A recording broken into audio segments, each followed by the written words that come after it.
Okay, we are going live.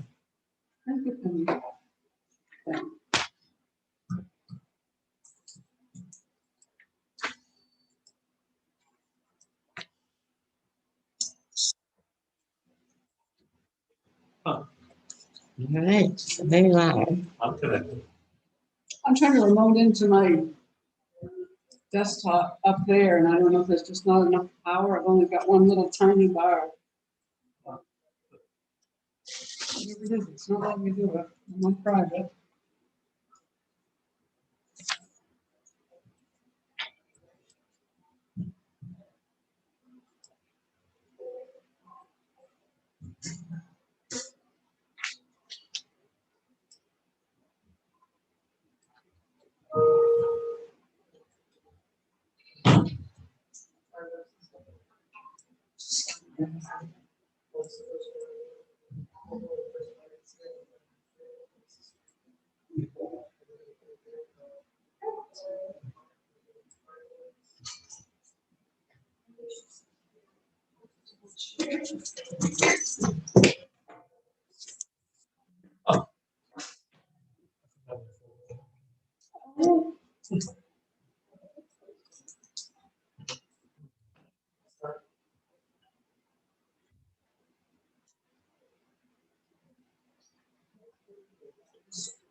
Terry, I didn't print out that email that had the updates on appointments. You have a copy of it available? Nope, I can't remote in there. I can tell you who it was, I think. Tom Gray was an election clerk. Bob was the budget committee. Hang on. Carney Nagel wants to be on the planning board. So Bob said he would, Yep, and when does his contract expire? Tonight. Or town meeting, actually, sorry, it's already expired. So if it's 3 years, it'll be 2024. What in that case it says? And yes. Turning on the planning. yep.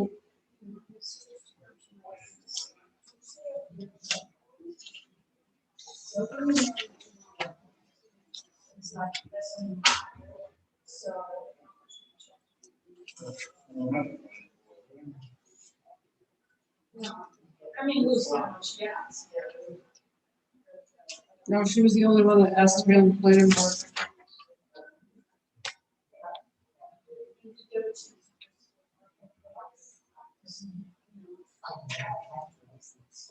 Okay, so, So you gave us a nice little chart and how we did. Okay. Want me to go make some copies? Well, without eggs, I get confused. I get confused.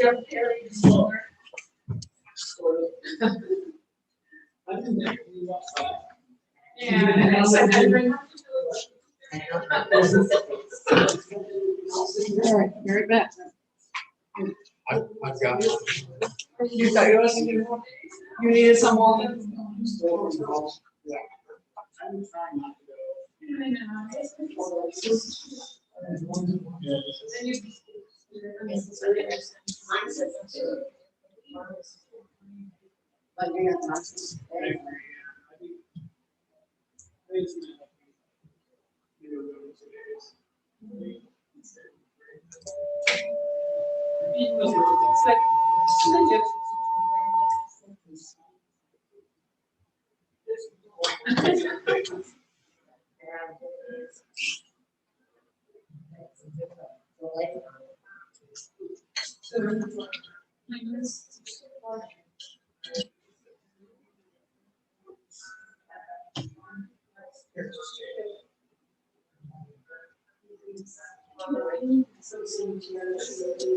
No, no. That's what.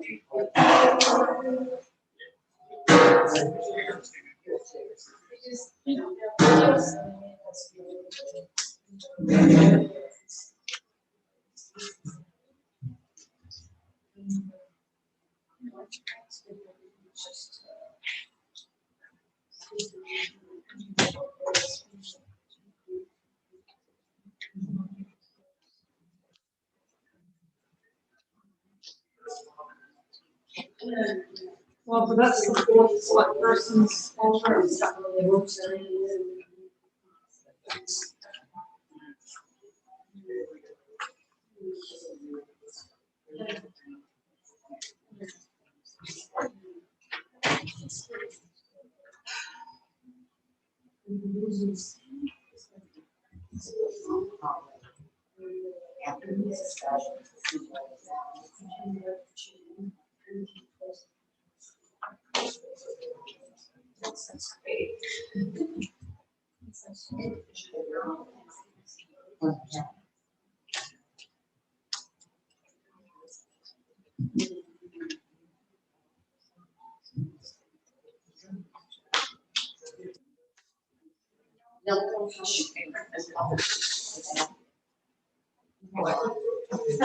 I was.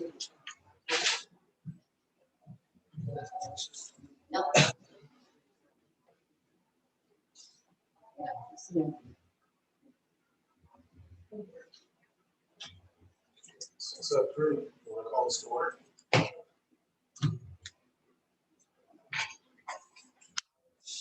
I get power to order? You do? Whoa, I feel like I have power. I'd like to call this meeting to order.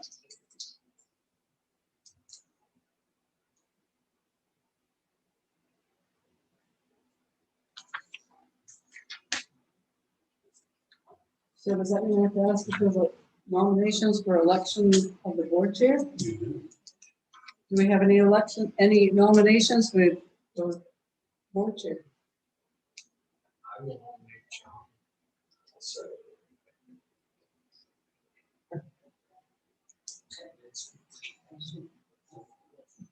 If he's Is there any discussion? you're willing.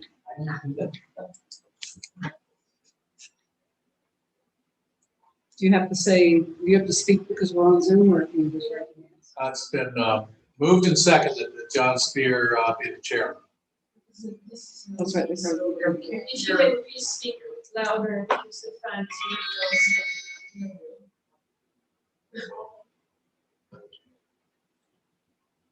there, you have to call. Okay, could we vote? You have to warn me, I have to do this stuff. All in favor, say aye. All in favor, Pretty say aye. And all opposed All opposed? and all abstaining? No. Aye. Okay, Congratulations, John. well, thank you. The only hesitancy I have is when I tell Leslie. Okay, are there any adjustments to the agenda?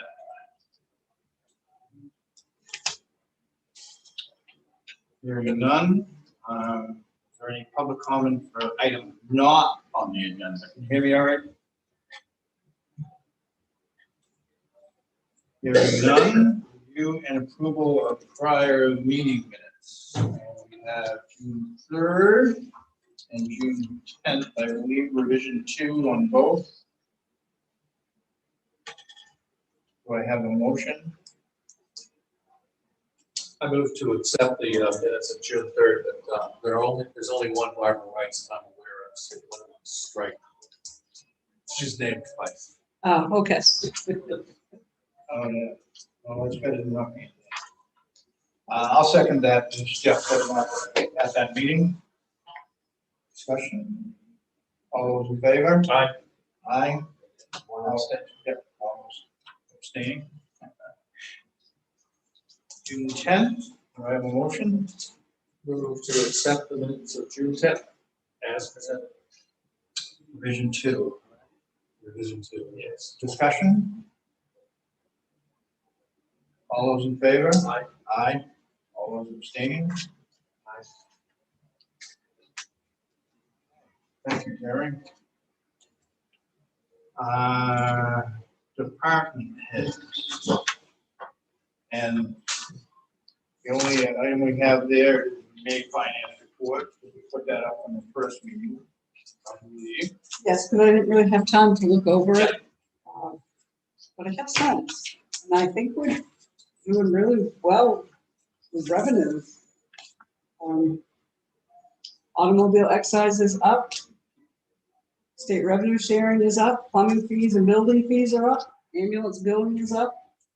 Ambulance reimbursement for ALS is up. And there's some expenses that are up a little, but I think we're doing really well. Is the state revenue running ahead of what was projected? Because they projected a lot more this year. They did project more, but I don't, you get more when you have the tourists coming in, so it's kind of hard to That's judge sales tax driven, isn't it? how it's falling, but it's about what it was last year. It's 13,000 ahead of last year at this time. Okay, anything else you want to add on that? Nope. Anything else? Yeah, tax collector going ahead too. Surprising. So there's certain components, right? The income taxes is one of them, but it's the real sales tax. But I know that the income tax is right ahead too. Yeah. Go figure. So you don't see any landmines, Terry, or? I don't right now. Okay. People have been coming in to prepay their taxes. Yeah. And that deadline was Is, changed from previous years, June 1st to July 1st, so we Yes. want a few more days. yes. Okay. Moving on. Appointments. I'm gonna try to keep this.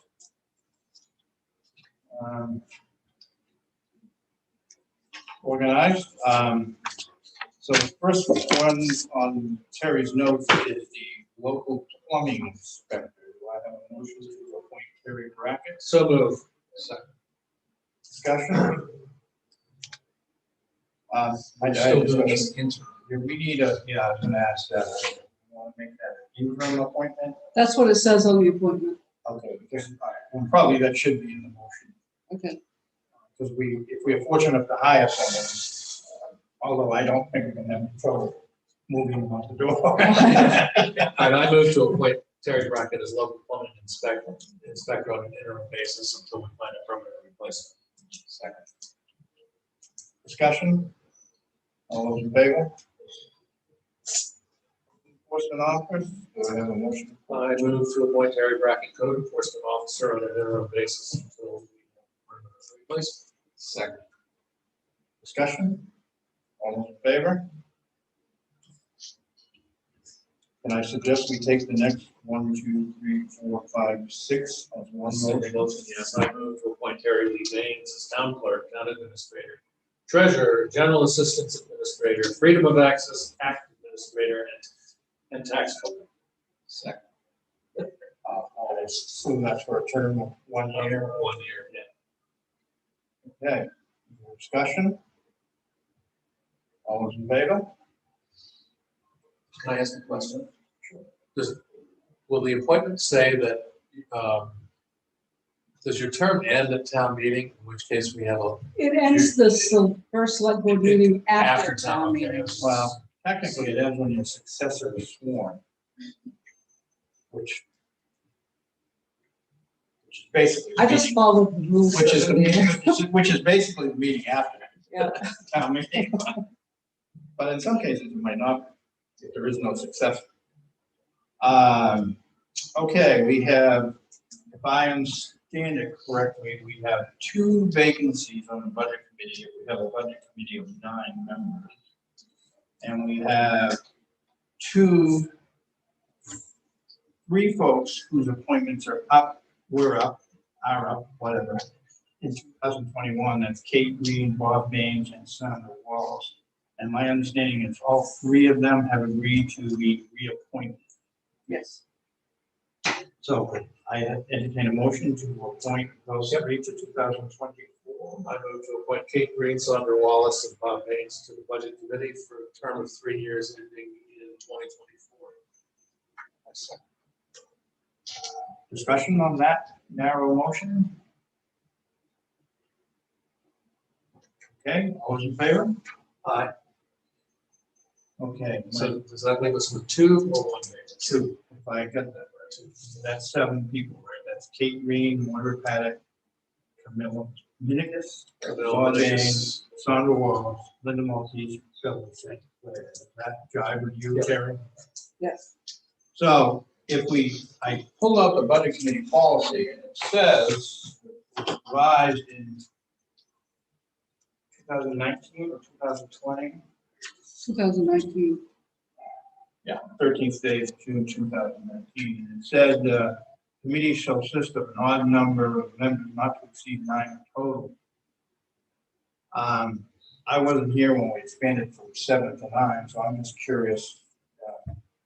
So I'm just curious what led to the increase. You know, to be honest, it wasn't my favorite thing.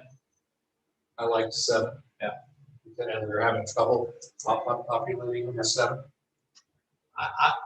I found 9 a big number personally. And I also And the not to exceed was my concern. your concession. I wrote the not to exceed so that I would vote in favor of that. The other issue I have is if we have 9 members and it's not to exceed, it says in another place it shall consist of an odd number. So if someone resigns, we now have 8 members. Do we have to get rid of someone? So I guess I'm not prepared tonight, but I would entertain a motion or just revisit this, particularly since I hear your comments, what you weren't in favor of. I personally would like to swap it, just go back to 7, period. And then, of course, we can have the discussion about the alternate. So is that agreeable? We'll put that on the next agenda. Sure. You'll remember that, Jenny? Write it down.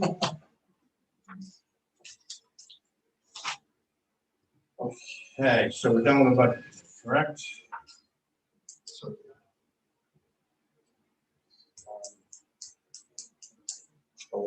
So We now don't have anybody for this responsibility. no, that's no, that you're not aware of it, right? No. Okay.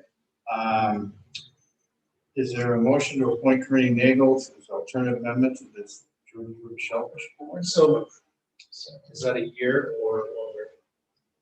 I believe it's a year. Okay. So I move to appoint Carney Nagel to the Shellfish Board for a term of 1 year ending in 2022. Second. Discussion? All those in favor? 3-0.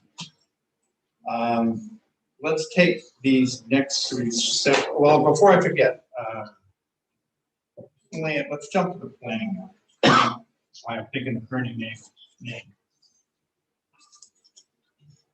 My understanding is on the planning board, have no alternates and no candidates for alternates. Is that correct, Terry? That's good. And we have 3 candidates that expire in 22. How we get off here about that? Okay, then we have 2 current members, 3 current members that expire in 22, and 2 current members. 1. Bob Nordstrom has indicated he does not want to be reappointed. However, I talked to him the other night, and he said that he wouldn't want to be reappointed, but he would agree to continue to serve for a short period of time while we look for somebody. But think that's now a moot point because we potentially have another candidate. So I guess, and I don't know, I haven't, I don't know about Catherine, but since she's here. I said I would. You did, okay, okay. So I'll try to keep it simple. Is there a motion to appoint reappoint Catherine Benheim to 2024? So moved. Second. Okay. Any discussion? All those in favor? Aye.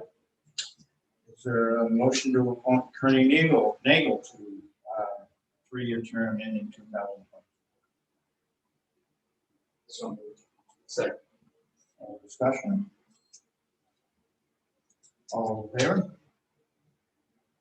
And I dare say that since Bob's concern was he didn't want to leave the planning board flat and not have a quorum, that if you appointed him as an alternate, I will speak to him, and I'm pretty sure he'll accept it for the short term in case Bird's out of town and someone else is out of town.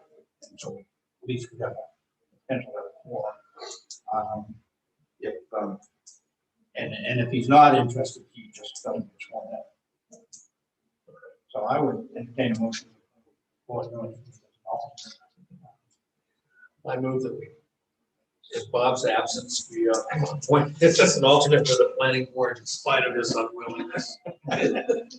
Well, he was willing to do the other, so, he understands the tenuous situation in terms of quorum, so. Second? I'll second that. And I'll even break the news to him. It's not even playing with softball anymore. It's tired. Let's take it up, golf. Discussion? All those in favor? Aye. So now I'm gonna jump back to cemetery overseer. Is there a motion to appoint Penny Alley, cemetery overseer for a term of 1 year? Second. Discussion? All those in They're favor? still going to A bunch of flags. All those in favor? Is there a motion to appoint Penny Alley as library director for a term of 1 year? So moved. Second. Discussion? All those in favor? Is there, do you want to take up the election clerks as a group? Terry, would that be That would easier? probably be easier. Okay, so I'm going to skip over that. Don't let me forget it. We've already dealt with Catherine. Okay, is there a motion to appoint Phil Burrell as registered of voters from December 31st, 2022? So moved. Second. Discussion? All those in favor? Is there a motion to appoint Jerry Grisham as a demo operator? So moved. Second. All those in favor? 3-0. Road commissioner. I had a long discussion. I think it's no secret. He has some personal challenges right now in his life. And he would like to continue to serve as road commissioner, but he realizes that this is probably his tenure and this is not long. But he would like to be reappointed tonight. And I have a proposal for someone that I would be willing to serve compensation free as an assistant road commissioner if you reappointed him, and I would help him with contractual work, communication,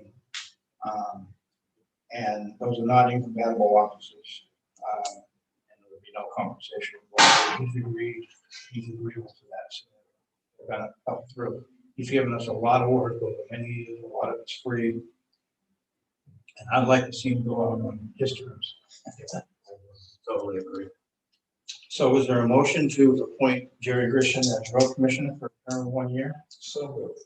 Second. Is there a motion to appoint John Spear as assistant road commissioner for the term of 1 year? So moved. Second. All those,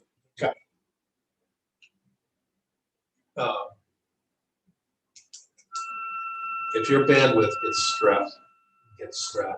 stretched, ask for help. I won't, With any of I those. won't. Yeah. But I'm good there. I've had a long relationship with Jerry.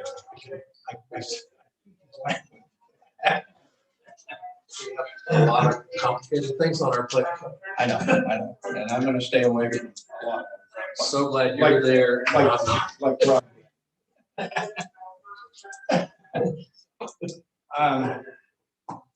So, I can't remember what we were, did I ask for discussion? Yes. So discuss. All those in favor? All those abstaining? Okay. Is it, Point of order. So we did appointing person and then appointing you without a vote for the first. oh, we didn't vote on Jerry's? Correct. My apologies. So let's jump back. Is there a, or no? We already made a motion, we had discussion. Okay, is there all those in favor of appointing Jerry? That's three, Terry. Yeah. Okay. All right, thank you. Okay, is there a motion to appoint Betty Thomas as EMA director for a term of 1 year? So moved. Second. Discussion? I'm assuming she's. Yes, yep, anyone's name that's on there, we ask first. Oh, She's- okay. Okay, all those in favor? Is there a motion to appoint Arthur Grissom, E911 coordinator?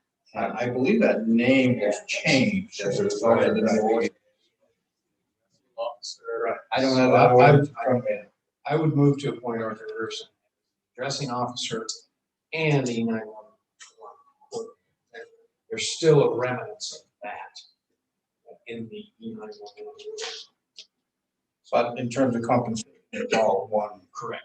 Package. So, for a second, Second.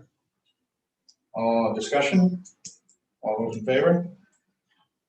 And Terry, can you make sure that Arthur has a copy of the addressing? Yes, I wrote that, Okay. I wrote that on my beginning of the page when you mentioned it earlier. I'm gonna ask Terry if she can walk us through the election. Because I'm confused.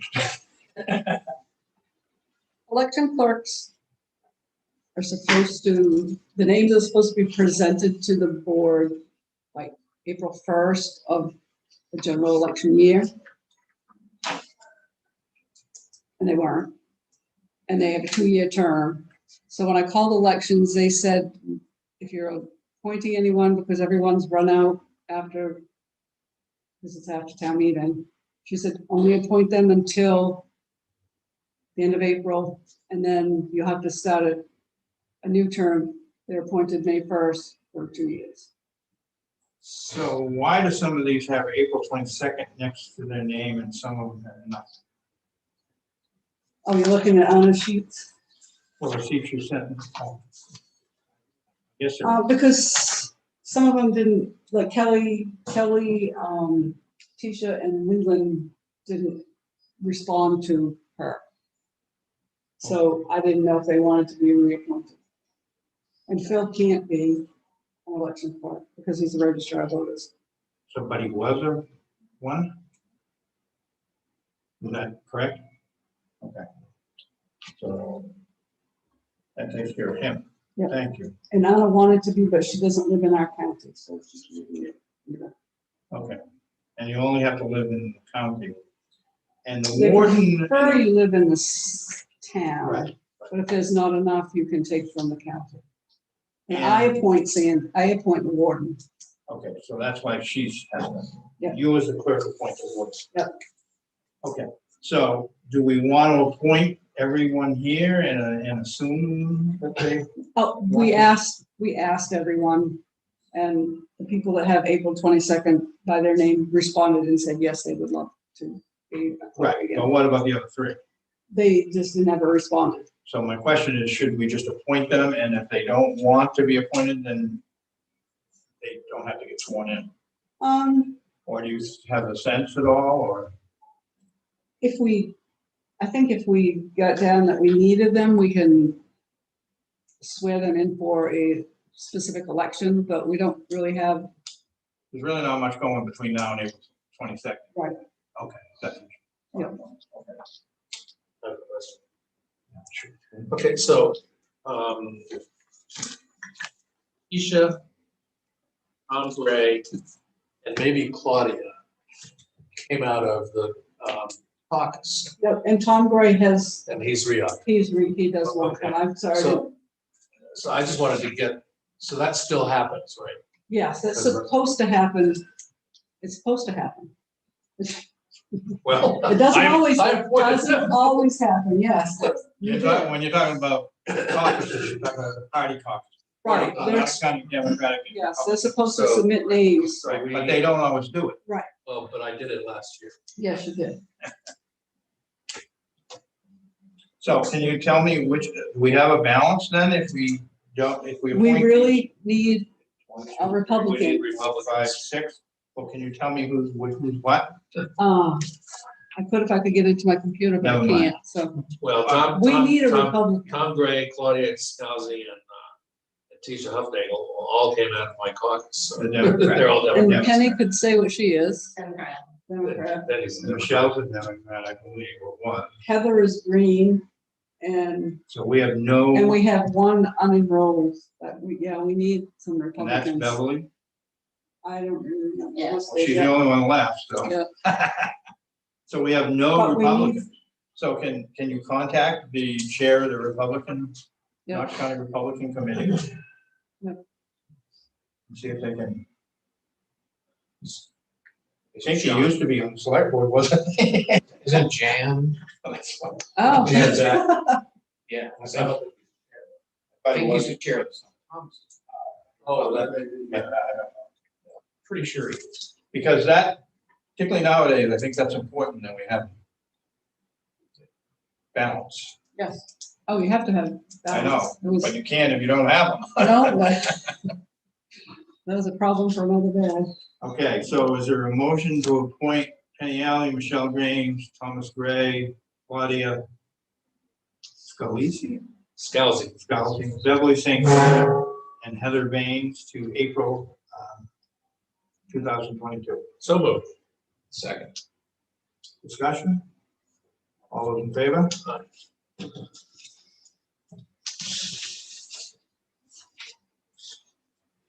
Okay, so that takes care of all the election votes. Is there a motion to appoint William Denman as ACO? No. He resigned. He did. He did? I thought this was his father. Oh, Bill is taking, oh, I'm sorry. Excuse me. Gotta have a dog license. I apologize. So William Demings is. Grandson. Yes, And and actually, he was doing he's it happy on, to do it until we find somebody he's else. doing it on an interim basis, so Yes. we probably shouldn't move to appoint him again. Get it right. I move to appoint Bill Downs, on an interim basis until we find a replacement. I'll second Could be in that chair for a long time. Okay, and we have, it's not on the agenda, on your notes here, because you only put notes if there were people involved, correct? But we also have the Board of Appeals. That's not anywhere else on the agenda, is it? No, 'cause I didn't Jeff's have it. resignation. Nobody signed up for that. Yeah, I see just resignation. In terms of appointments. So we have only 2 people now, so, and their appointments expire in 2022, and that's Ralph Winters and Richard Bradford, is that correct? Yes. And Barbara Noyes has indicated she does not want to be appointed. Correct. And John Hanson indicated to you, He did not want to be appointed. but he told me that he would be willing to serve as an alternate if they needed a quorum. And I don't believe I dreamt that. So I would urge us to appoint, because we have to have at least 3 to have a quorum. So I would look for a motion to appoint John Hanson as an alternate. And if I misheard what he said, I know he said this. Okay. moved. Second. And the alternates are for a year by definition. How do we, We gotta find some people. yeah, And I was wondering if this is something Eileen might do. She's very familiar with it, and they really meet. she's on the, her hat's in the ring for conservation. I know, but I don't think they've met, what, one, In 3 years. maybe, so it's not a heavy load. Yeah, she did. Right, exactly. Did we vote on that, Jones? Okay, discussion? All those in favor? Do you want me to reach out to Eileen and ask her? I personally would love you to, Okay. as long as, sounds like everybody else is agreeable to that. And also, I would, I'd do whatever we can to, put it on the listserv, but that also with the 2 planning board alternates. Send it out and just keep it in front of everybody. We got no signups at town meeting for those committees, right? Nobody signed up. We had sheets out. Okay.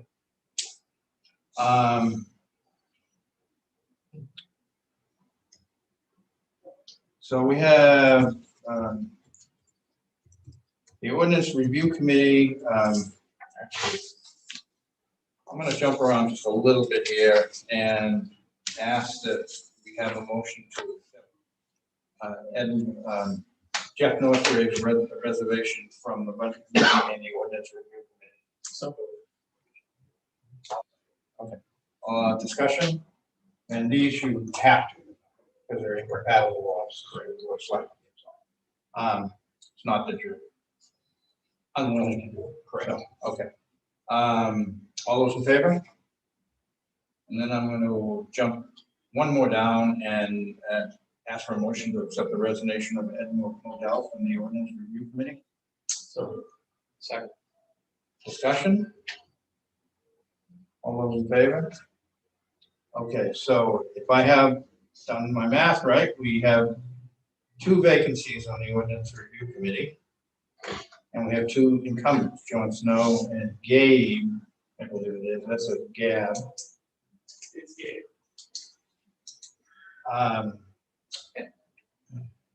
Let's see, we actually have ordinance review committee is not named in that. So I can I'm serve- sorry. I can serve. I'm sorry, you resigned from the budget committee and the appeal. Okay, so you are still, so we have 1 vacancy, I'm sorry. Actually, no. Because it was originally a 5. Oh, I I didn't realize, highly recommend. I didn't realize that. So we should have a vacancy. Yes. So I don't think Terry was aware of that, or, Nope. and this is an ad hoc committee with no terms, is that correct? Right, which is something to talk about. Right now, it's an ad hoc committee, and I don't foresee any real guidance or use for about a year. I think about a year. I don't think we're gonna wanna go back next year now with any more ordinance changes. So I would kind of recommend we just put that committee on hold. It's either that or make it. Why, can we talk about that at the next meeting? Sure. Because I really hadn't thought that through. Yeah. Is that agreeable to folks? Yeah, that's fine. Okay. I hate to give up. Wait a minute. And we've got Dave and John Snow on it. So I'd really like to hang on to this.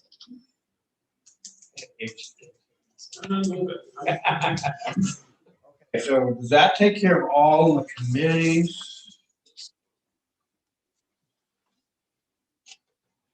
All right, I'll jump back to. So this list seems unusually short.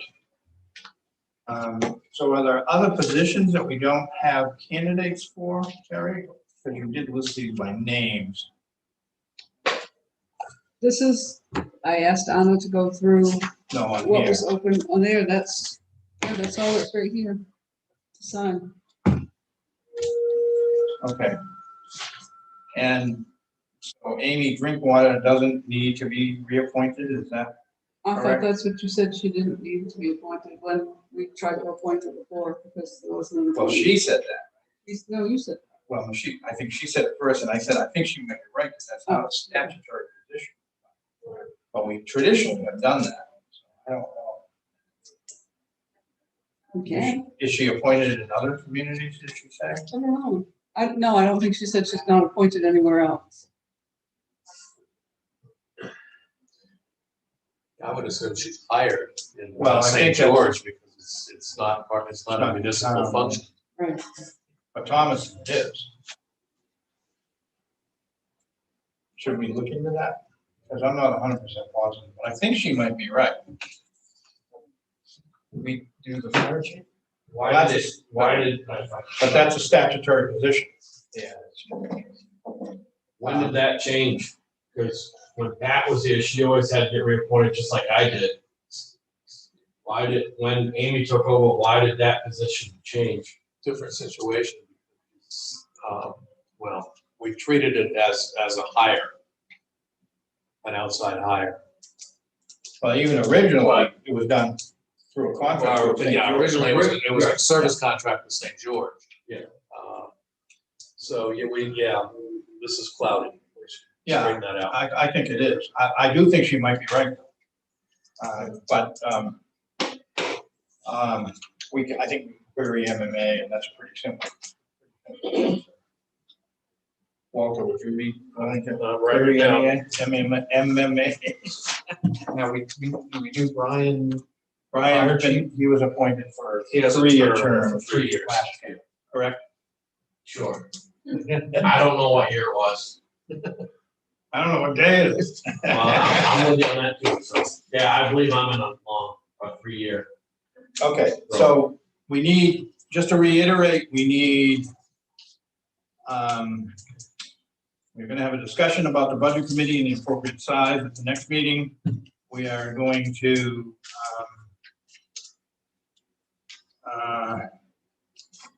advertise, try to recruit for Board of Appeals and Planning Board alternates. And potentially budget committee members if we stay at 9. That's correct? Oh, and also follow up with trying to get some Republican election votes. Okay, we good? So, victular licenses and innkeeper licenses. I assume we have an innkeeper license? We do, West again. And is that the She's only, paid her fee, that's the only, the whole dollar? you know. Yes, that's the only one. And the other one that's on Sprucehead Island is, She said she wasn't operating. so is there a motion to approve the innkeeper license for The Westgate? Westgate here? Sure. I move to approve the innkeeper license for the Westgate Inn.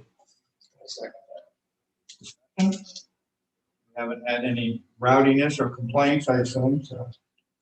All those in favor? Okay, Conservation Commission recruitment process. We have now several candidates. We have a 7-member board. Terry, you might have to help me out here because there was emails flying back and forth. Can you read who we currently have for candidates? Eileen Skaker, Catherine, I'm sorry, Catherine. Last name, Ben Time. Sally Merchant, if she's needed and would only like to be for 1 year.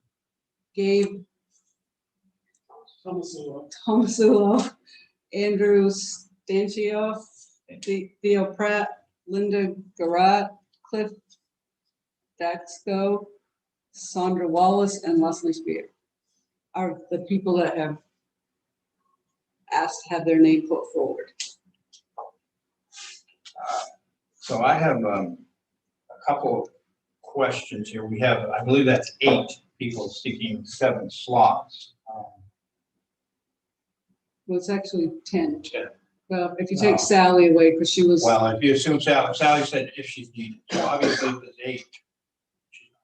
I discounted her, for lack of a better word, and then the other one's an alternate, Right. which is Yeah. actually under the ordinance is an associate position. Okay. But we talked about that. So I guess my question to the board is, do we want to further for this? I don't know, this is a reestablishment, and I do know that a couple of people submitted names back to own a long time ago, and Terry doesn't know who they are and can't find any record of them. That's one side of me says that. The other side of me says, we already got 8 people, why are we going out and recruiting people when we have to, then not appoint them? Right now, we're in that boat, right? So I guess I want to hear the board's thoughts on that. Do we want to just do it tonight based on, or do we want to put some public notice out there? I suppose we could put public notice out and say we already have 8, but we want to give everyone an opportunity.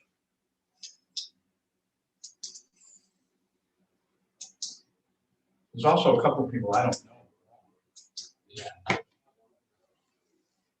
I don't know if the residents or.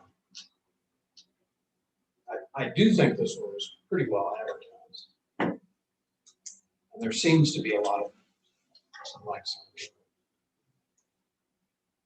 It's new. I think that's popular. Well, I'm torn. Well, yeah, the one thing is that you can smack of a closed group.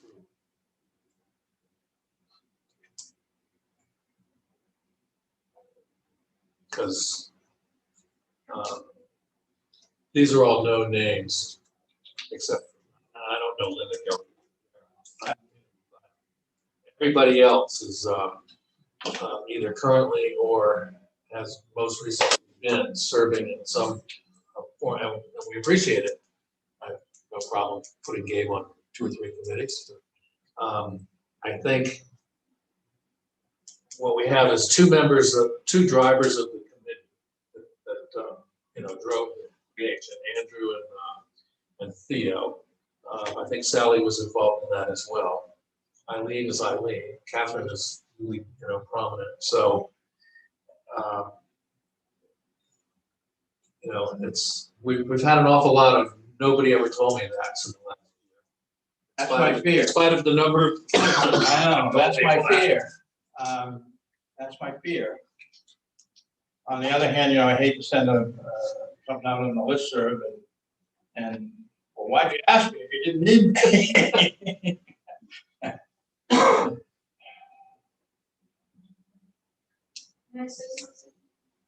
Hang on 1 second, let me just. You were about to say something? No, Okay, I'm go ahead. I'm at the same dilemma. Okay, all right. I thought you were going to say something. My position on this is the list was at the town meeting, like it was for all the other lists. And for, No, that's not correct right there. it was not, I don't think so, because we hadn't I hadn't approved created it it. yet. but it was voted at the town meeting. Sure. And then it went through the listserv. So I do feel that, given the participation we have in town affairs, where we're always looking for candidates for various committees, for once you're lucky, you have, the number. And as you said, when you created the ordinance for it, that it would be staggered terms anyway. So, within 1 year, I assume it will be a turnover. So, why put it on hold? That's my question. Well, I think the reason is because of what Walter just mentioned, we've been hit with a lot of, I didn't know about it in the last couple of years. But Terry, a recruitment ad for this didn't go on the listserv, did it? No, but we got a lot of response about it.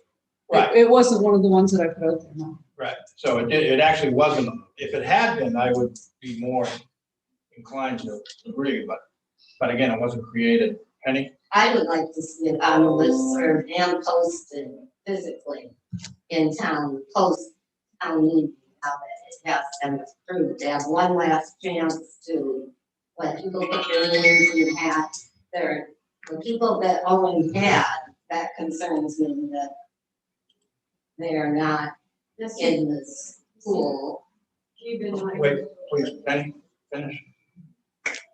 So I would want to see it posted and go out to the listserv as an approved commission at town meeting. Now it's a done deal. Stephanie? I think, I was one with Owen, and at this time he said there were a couple of people, and I'm aware that Dave and I were two of the three people that he heard. In the previous one. Yeah, and I know one was Leslie Spear. So that maybe accounts for all of them. But I guess my inclination is to err on the side of caution and just, what's one more meeting? Sorry. Go ahead. Just a question, do you put, if you're not on the listserv, you're not gonna know about it, if you don't happen to go to the library or to, I don't know where else you post it, do you ever put stuff in the paper? Yeah, I don't think we would something like this stuff at the cost. I mean, I think that my personal feeling is the cost benefit would be there, but. And I would add, there is a typical way of advertising. Do something more extraordinary, then you run the risk of setting the precedence and you have to do it all the time. So it is not the way we normally do it, so I should not. I'm just trying to think of ways to get the word Yeah. out, so that's why. Well,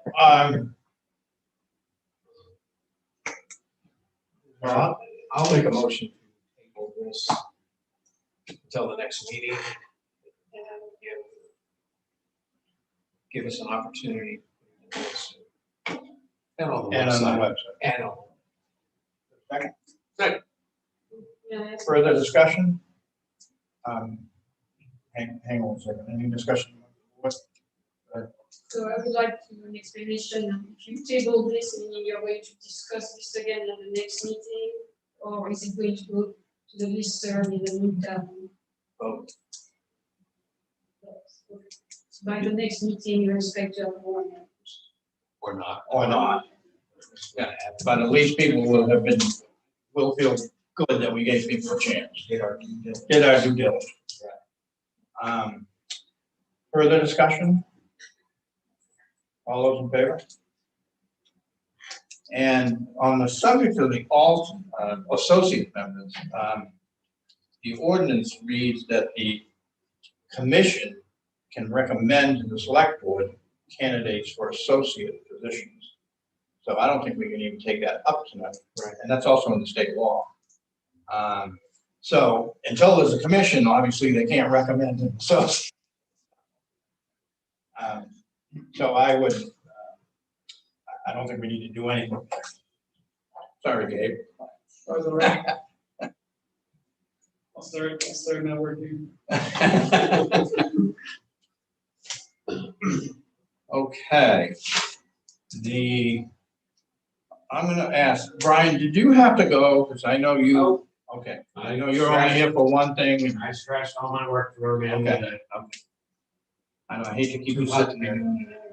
You'll have to cut grass and try to what the temperature is. No, I didn't. Have to make bills. Okay, Library and Community Center Facility Committee.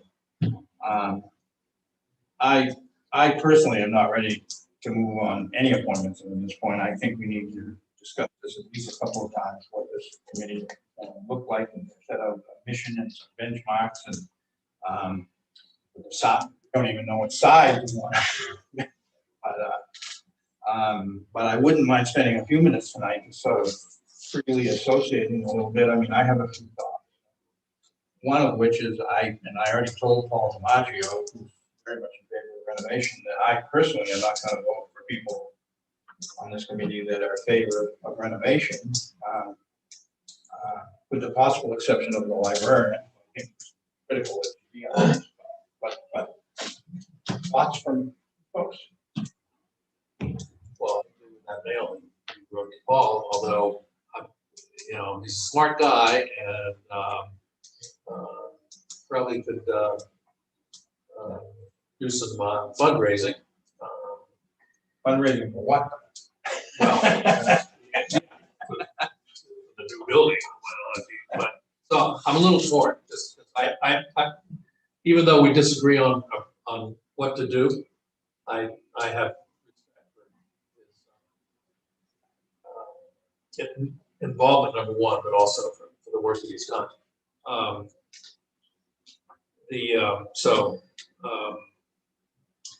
And I think that suggestion about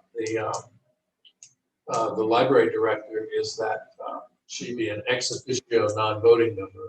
And so resource to the committee in its efforts in building a new building, which Kenny's pretty much on the record as not being in favor of, but she does have a position that is impacted by the work that we're going to do. Jeff? Yeah, I think the preponderance of the group steering towards replacing the building. But I'm not as averse to having somebody on there that if we end up having to go the other direction, that we don't have to reappoint the whole committee. They haven't had those thoughts in the process. So, and that's why I'm not opposed to all of that. Yeah, and again, I'm not here to talk about individual candidates tonight, but I see that, point well taken from both here. I also would like to see somebody on the committee who is willing to work hand in hand with the temporary relocation and sees that as an asset as opposed to competing. Right. And I think that's important. I think that we need to kind of, I wouldn't even mind kind of, if we have enough candidates, interviewing people. Because I think they're in this for the long haul. Yeah, I agree. And I think folks need to wear that. And how do you feel about a select board member being on that committee? And if you hadn't thought about it, you could say hadn't. I hadn't thought about it, but I'm not averse to it. Going back years, it was almost traditional to be on, just not every committee. We had somebody.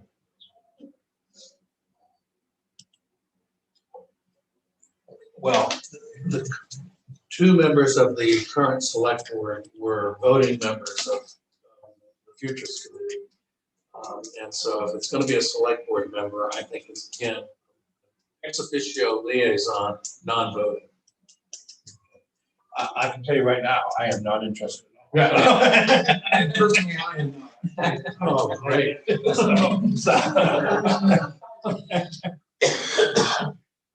But I guess, has anybody given thought to the size of it? I mean, I could see this as being a fairly sizable. We're trying to network and outreach. And what I mean by that is 7 to 9, not 31.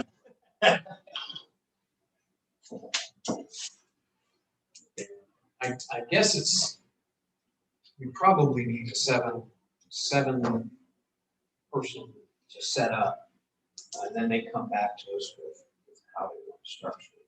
Because I don't want to dictate how this particular board is going to. I mean, they want to have members and a board of directors, a small board of directors with several members.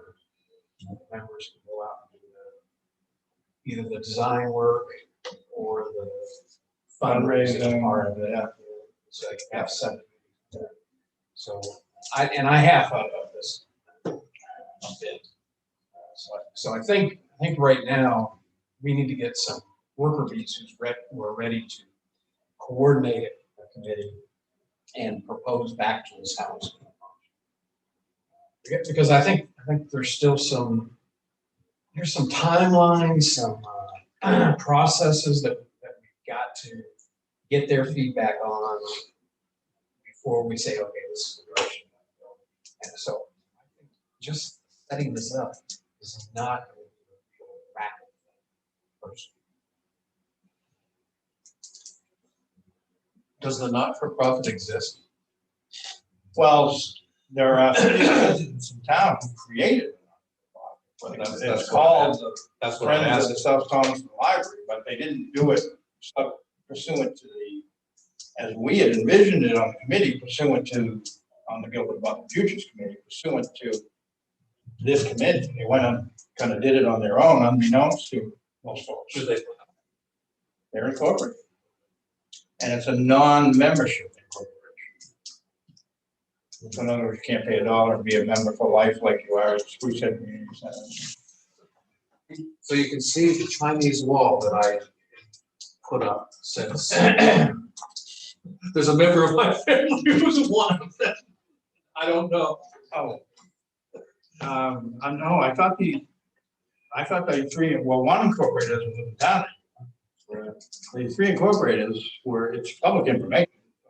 Secretary is Sandy Retzlaff, Sandra Retzlaff, Sandy Weisman, and Merle Rockwell. And they've taken a very nice name that I think this committee could.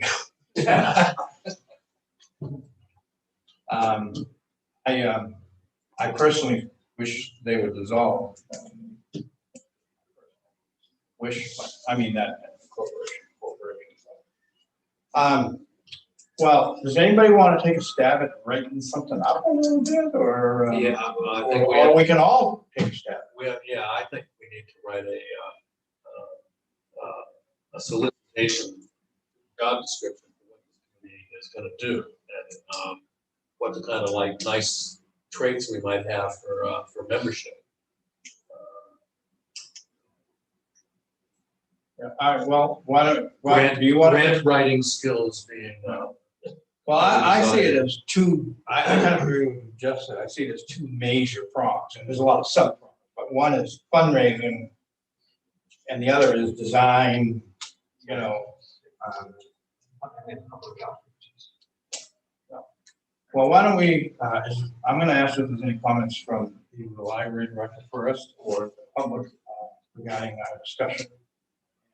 We can put this on next meeting's agenda, and probably on next meeting.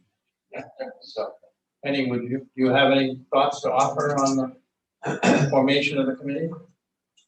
I have some thoughts on what this committee is going to come up with. I think that really the town needs to revisit the space needs in this town and expand it to consider town office needs and fire department needs and things that at the beginning of the Futures Committee were considered needs, and then all of a sudden it changed and Ellen took over, and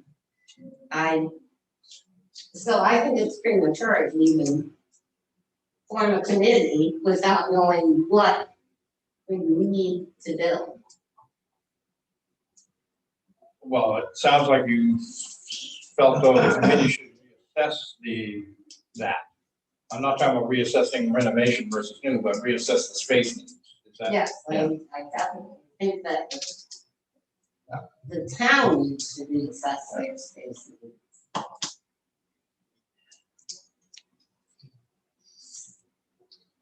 Didn't the warrant article that they voted on specify square footage? Yeah, well, it said approximately. Okay, all right.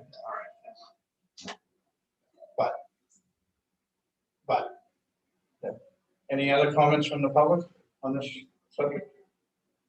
I just couldn't quite hear what you, so, did you rule out people that voted for moving to the Guilford Butler School? No, not at all. Oh. No, I personally feel that, and always have felt that the temporary relocation and the new building are complementary. I just don't share my view. I think if we can get some excitement and energy going in that existing building, that our chances of moving this forward are enhanced. Well, I can tell you just in the last year that I've spent there, there is a lot of excitement and enthusiasm in that building. Well, I'm not talking for that building, I'm talking for Right. the commission. Yes, I understand. So my next question is you're gonna interview people to join this committee? Is that what you're We haven't thinking? made that decision. That was an idea that I threw out as a possibility, just for, no, I don't believe anybody else supported that or was against it, but. I'm not against it, but I don't. Because I personally have a ton of experience. I mean, I did that in my last town. I took a non-existent library and made a fully functioning state-approved library. So I obviously have a great deal of enthusiasm and experience for this. Yeah. So I'd like to be considered for that. I just don't know how I go about putting my name on it. Well, I don't think we're there yet. You certainly can send an email to Terry and, you know, Terry can kind of keep an informal list of people that have expressed interest. We have two already who informally or formally, I guess, expressed interest. I don't know how and Curtis communicated with you. Was it Email. email? So that's certainly fine, but I don't think we're, as a board, we're to the point yet where we are ready to formally solicit applicants. You know, but you're certainly free to write Terry an email. Enough for tonight on this hot night on that? Anybody else from the public have any comments? Okay. All right, temporary related subject. Library relocation to the existing building. I can tell you that I stopped and met with John Hanson. And John is willing as a citizen to facilitate an initial meeting with the fire marshal's office to kind of revisit with that office what he was told a couple of years ago. So we're not just kind of calling up there cold. With you know, one selectman or whoever. I mean, and I thought that was really good news. Because I think that's almost step one. We need to get a change in use permit. I also, planning board chair indicated to me that he thought it had to go in front of the planning board, and I read the ordinance and says municipal use is a permit from the CEO. So I disagree with that, unless you consider a municipal library not a municipal use, which I struggle with that. Change of use is not always true, even a permit. If it's only if you only require a permit for a change of use, if it is you're going from something that's permitted already to something that's either not allowed in that area, or you're going from a not allowed to a permittable item. So I agree. I went back. I think that was inaccurate. My understanding is it was actually talked about in the last planning board meeting. It wasn't on the agenda. I don't remember that. At the very end of the meeting. You can look at It wasn't on the agenda. yeah, that was something, yeah. And my understanding that whole subject was talked about, which I found a little odd, but. He brought it up and the answer was, we have nothing in front of us. So I'm sorry. we have nothing in front of us to discuss, and we went yeah. back to the tables in the ordinance and say, well, if it's a change of use, it does require visit in front of the planning board. If it's just something else, or the other table was a CEO. And in the end, there was no conclusion, no more discussion, because it's not up to decide, it's up to us to decide what it was. Okay. But I mean, I can't, without the fire marshal's office permit, I think that's gotta be step one. And I guess I look for your input, Penny, too, as well, on what you see as items that need to be done, or do you? Well, according to John Hanson, the fire marshal would require 2 ADA entrances and 2 ADA toilets.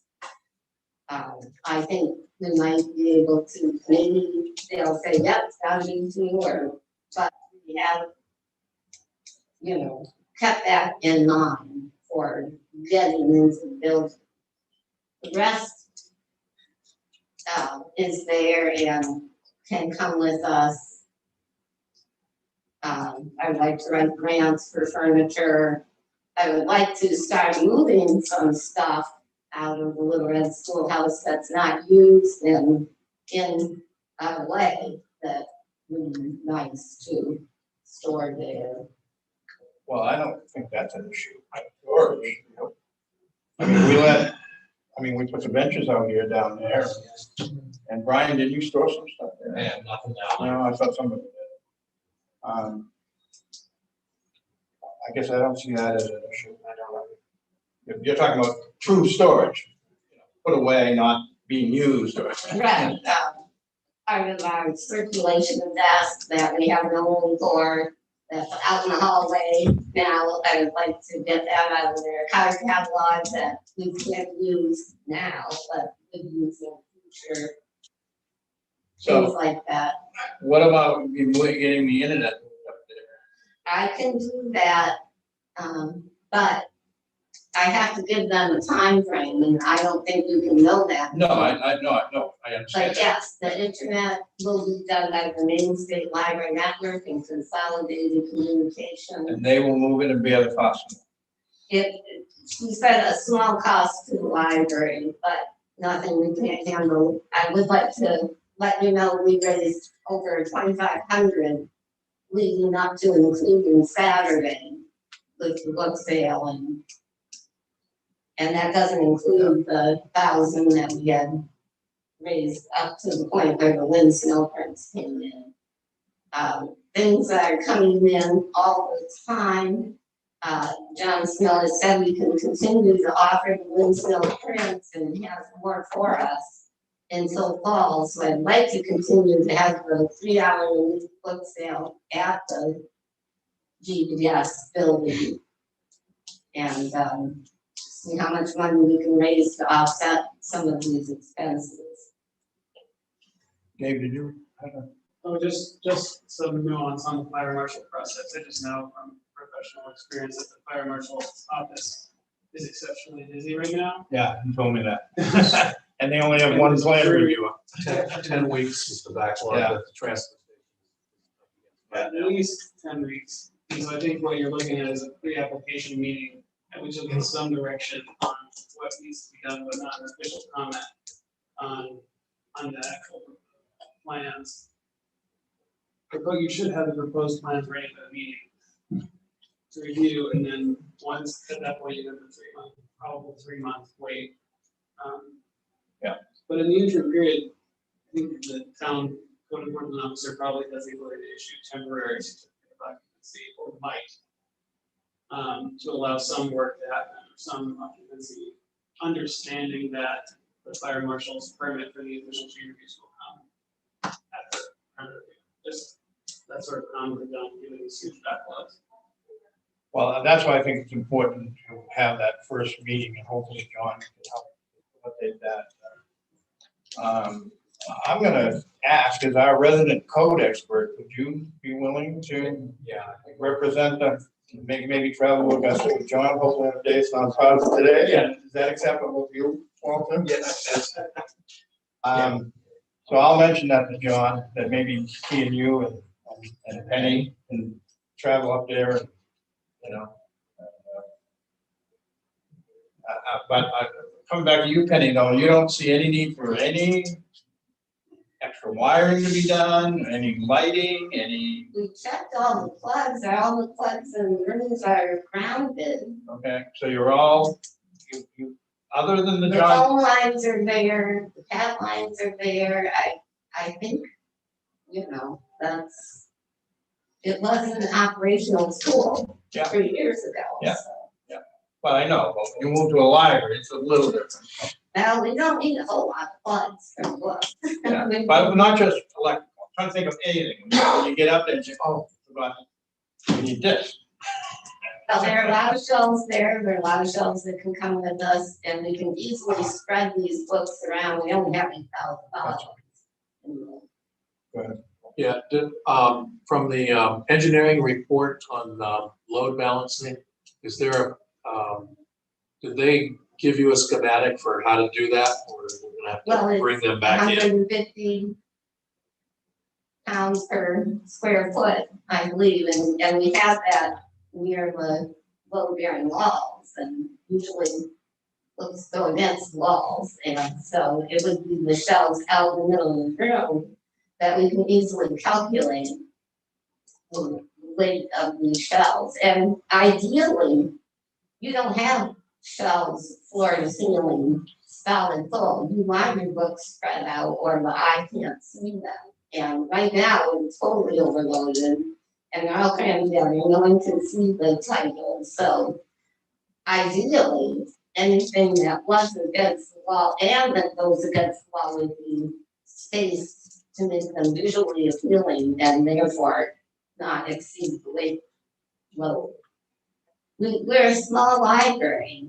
This is, less than 10,000 volumes. And half of those are kids' books. It was very thin. And, well, a third of them are kids' books.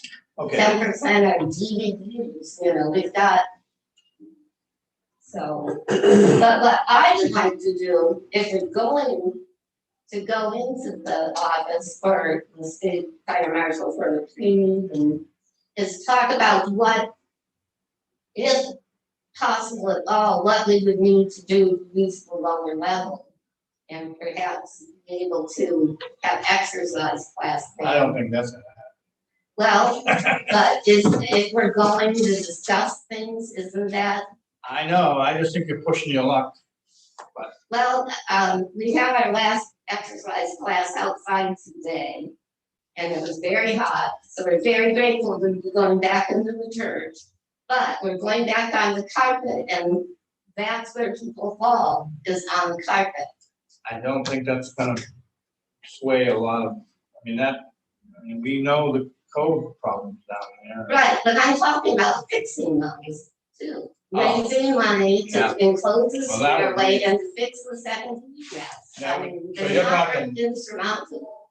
Right, but if you try to bite that off in that first permit, I think you're delaying it even further, personally. Go ahead. I'm not sure. I think they're used to seeing permits for whole buildings. Yeah. And the plan review process is, for a 7-story multifamily apartment. Whatever else. So I Well- think that if you have the information ready to propose a solution, I would personally recommend sending it off. I don't doubt that we can have, Independent of what the board has agreed to. I don't doubt that we have the information, perhaps, but we're not gonna have the money. I don't know. I guess I would leave that to Penny and Jeff and John to hash out, John's been dealing with them for, 50 years, so. They'll know it. They'll have it as well. So But I agree, we should at least broach this up, what it would take for us. yeah, I'd be okay with that. But that's not what was voted on at town meeting.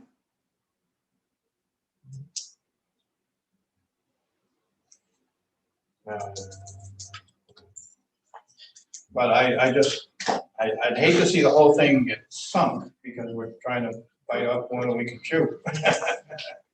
I think it's gonna be very expensive. Well, See, I think I agree with Penny, I don't see the need for converting 2 bathrooms to 8. Oh, I don't either. No, I'm not. Go ahead, Penny. well, if the city fire marshal's office says you have to enclose the stairwell and improve that second egress, those are known quantities and it's, firewall and 2x4s or whatever, and Yeah, we got no bathroom down there. well, that's what I wanna know. Well, there Can isn't we one. use the There isn't lower one. level without a bathroom? I think you're gonna bump into ADA problems. I don't know. Personally, I would advise against that, but I think, John? Oh, I'm You know, sorry. we got 5 years in there, and I would like to see us make the most of it. I would like to see town meeting be in our own town next year or the year after. I would like to utilize the building and not part of the top floor. It's just, you know, I just think you have to ask. Yeah, but again, that's not what town meeting voted on, so I don't know, I'm feeling a little, I thought we had a plan, and now I feel like it's shifting under. Well, I never I know. signed off on that. No, plan. I know, I'm not saying you, but the town did, so, go ahead. I just want to point out that the exercise classes and library program. I know that, I mean, there's a bunch of library programs that you can't do because you're out of space. I understand. You could do it there, I understand that, so I understand. it's nothing we're doing that's an extracurricular. No, I And understand, it's a safety issue. I mean, these people have balance problems and, I mean, anything we can do to keep them safe. This is for the townspeople, so. And the townspeople do want this. well, we didn't vote on that, so that's the basement. Okay, well, Your committee's recommendation specifically excluded the basement, and the article that approved the move was specifically cited the recommendations of the committee. So I just feel all of a sudden now we're getting into more and more money into the building, and that was the argument I heard against it. I'm uncomfortable moving in that direction, even if Gabe says that's the best strategy to deal with the fire marshal. I didn't. That's John, not- what if this could be accomplished for less than $15,000? And the library fundraises that. I guess I have to think about it. Again, I just feel personally like the sands are shifting as we move forward here. But, okay, we kill this for tonight? I think so. All right. Do light of last year. Oh, I didn't know they were moving, they were using a lot of the Careful Butler for library purposes. Do we need a motion or do we just put it in the minutes that she could put storage stuff, storage? so moved. Awesome. Further discussion? All those in favor?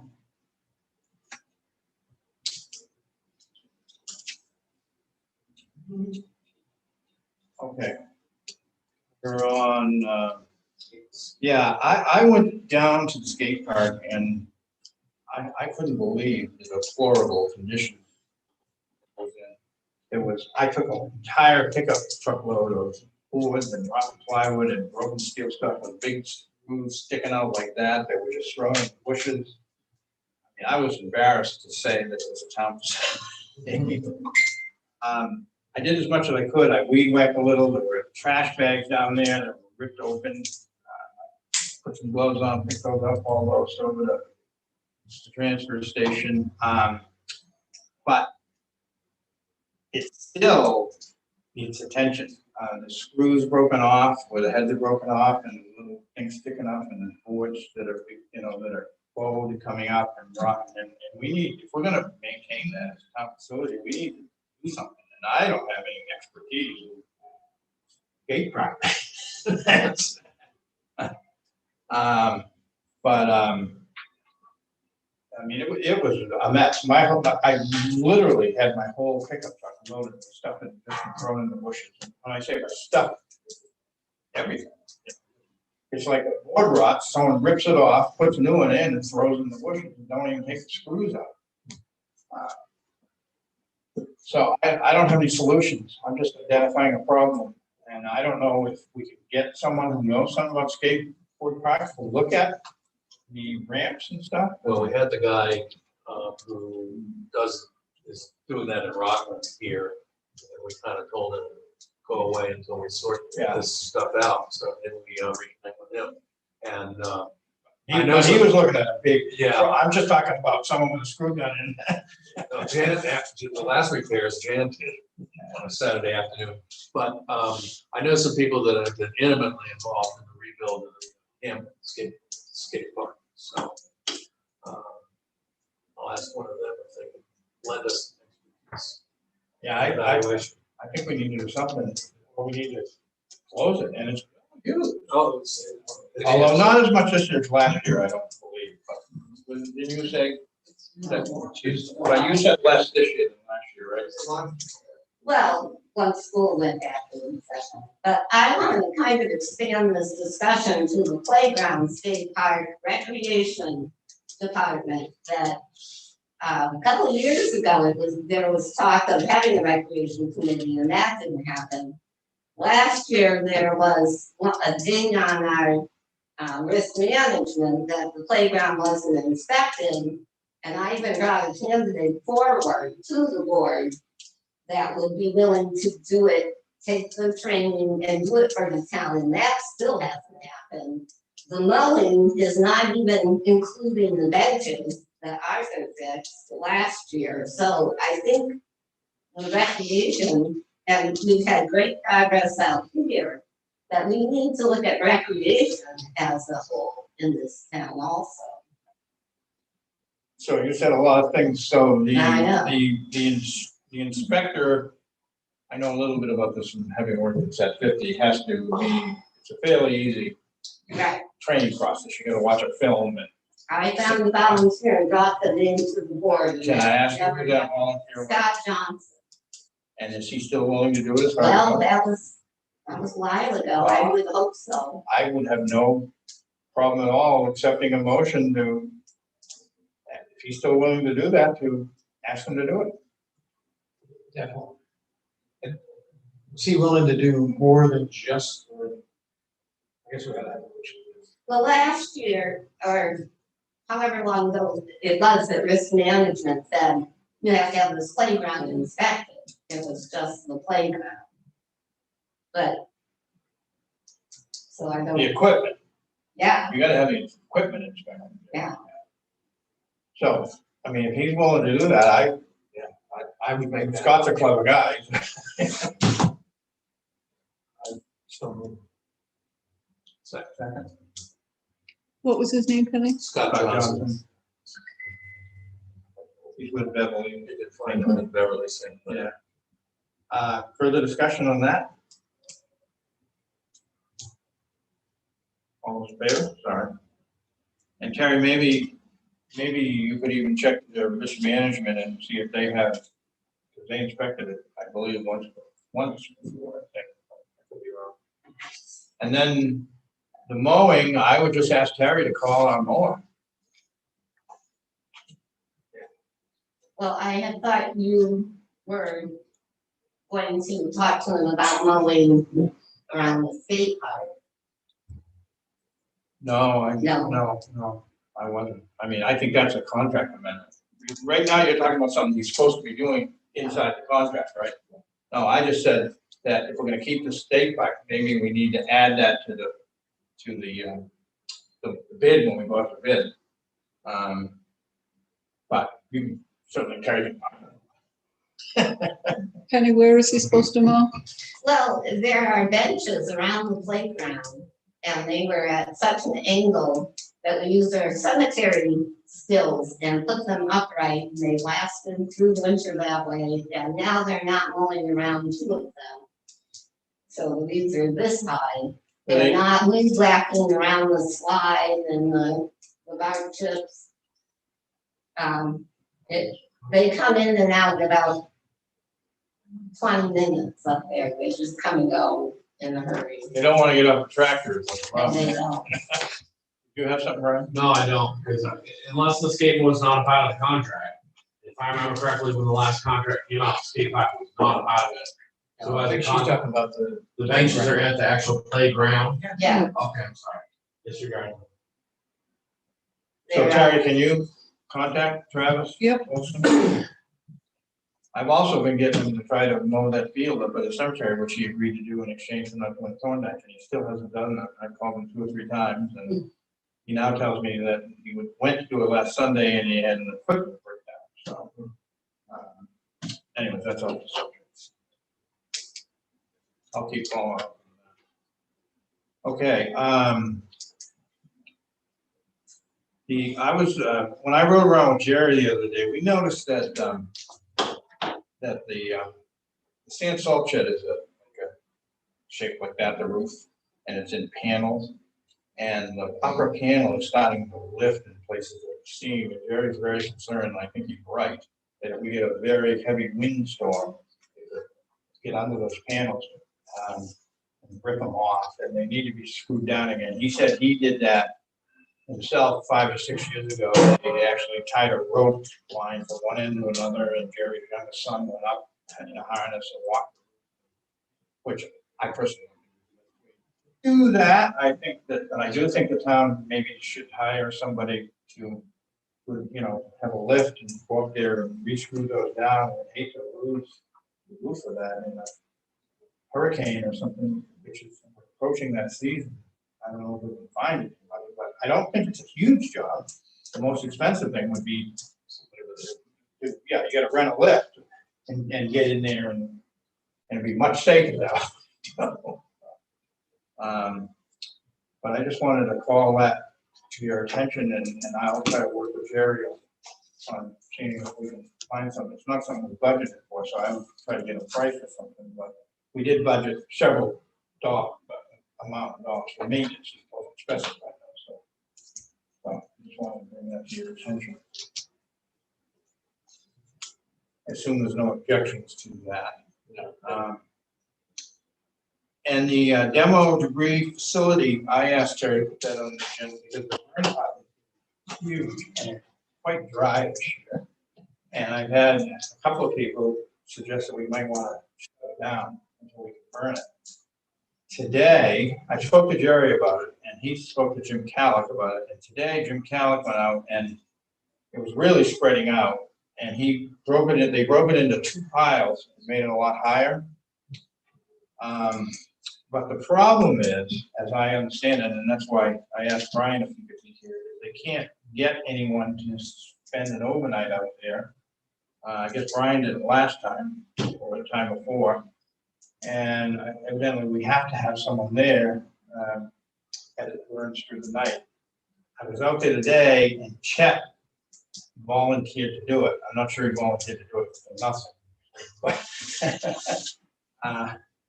But he said that if someone would bring him coffee and donuts at midnight. So I said, well, I can do that. But so things have changed a little from when I first put it on, because it's been somewhat, but typically Jerry says that, you know, everybody thinks that's such a fire hazard, but they really have a hard time getting it going because it's damp. And he said this year it's dry. So, Brian, Jerry was saying that if they burned it early in the morning, and he's thinking maybe Saturday, you would have to have people on call, or.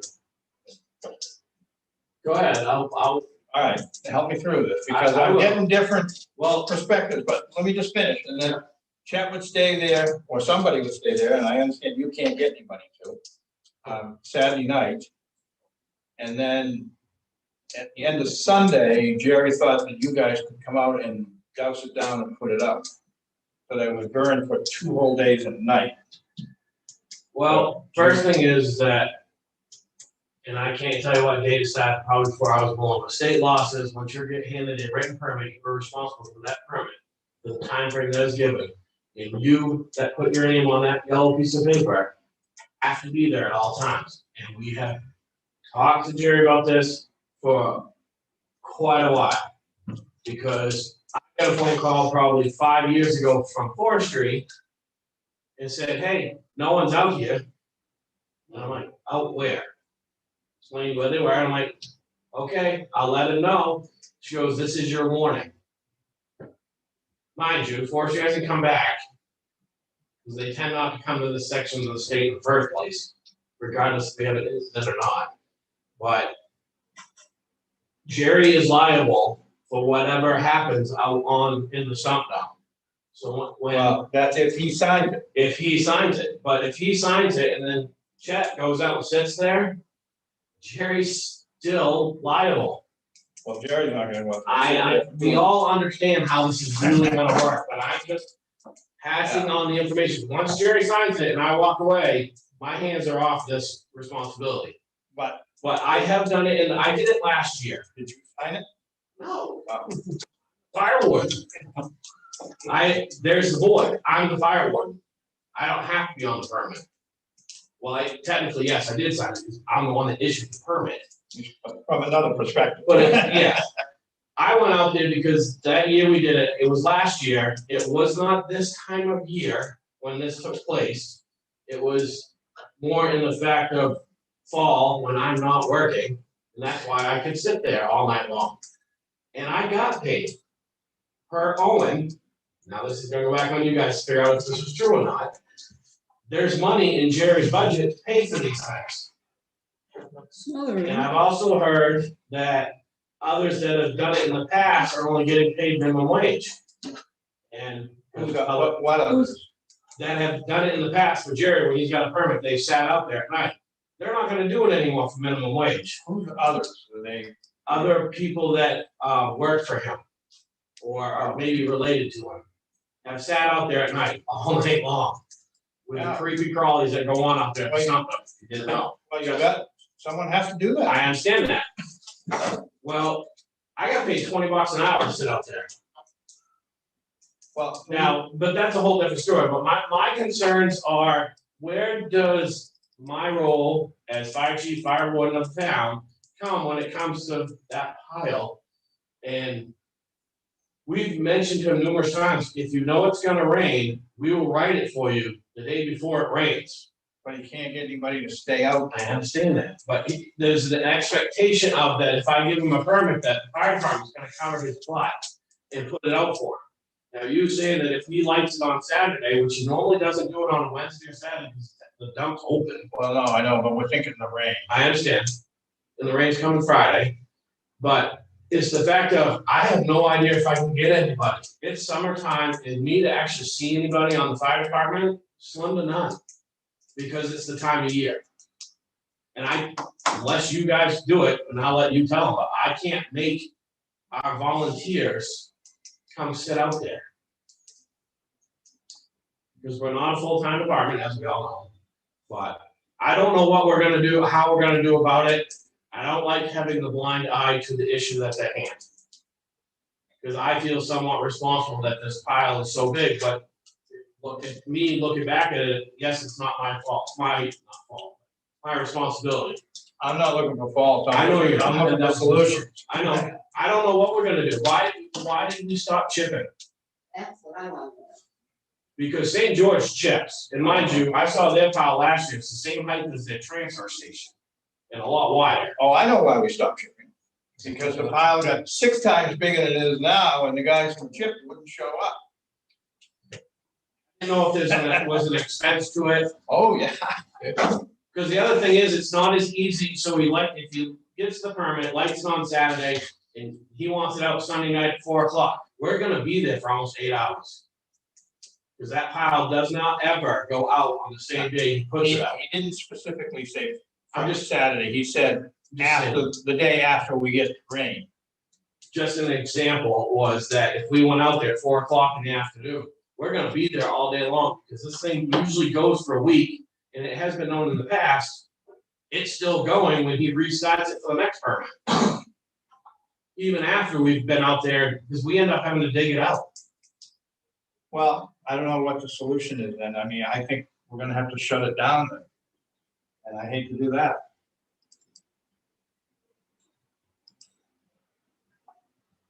I'm not trying to be a pain, but it's. No, I know. I'm looking for this money that he's has to pay for this, and I can't find it. Well, I think there's money, some money in the, some budget for. Owen said there's a line under his for fire. Yeah. There used to be. I mean, we're willing to help, and I'm willing to sit out there, but I cannot do that this time of year. Me personally, I need to be awake the next morning before work. So could you put out a call for volunteers? I can, and I can tell you the answer before I even send the email. What would it take incentive wise? Yes. They all have to work too. They're not, I mean, I'm self-employed.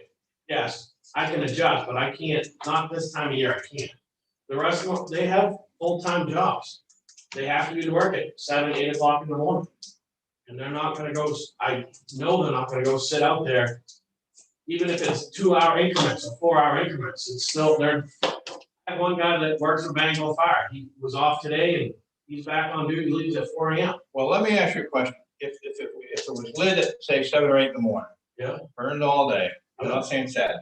Yeah. Burned all night, and somebody was out there, hopefully the person that signed the permit. And it burned all day the next day, could you have a crew put it out that next afternoon? I can try. I Or can't. what would you do if it was a house on fire?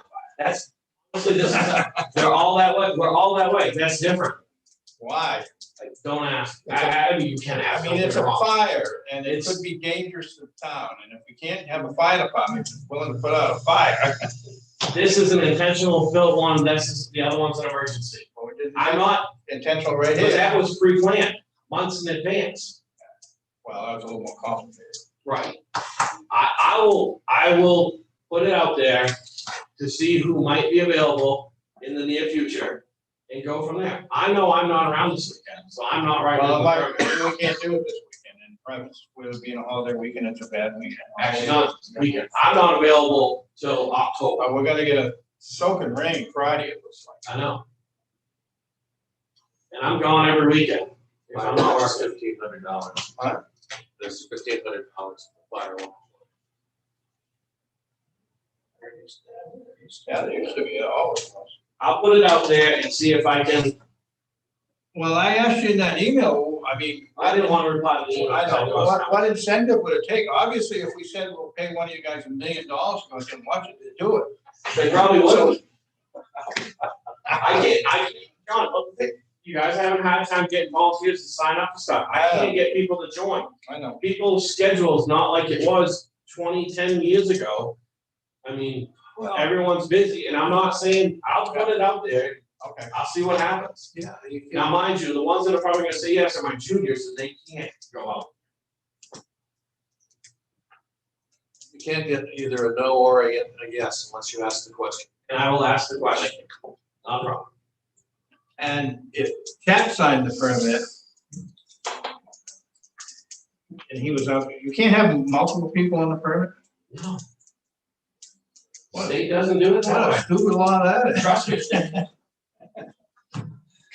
even worse, the state online permits, you can't, if anyone ever got a state of Maine permit, they're all illegal.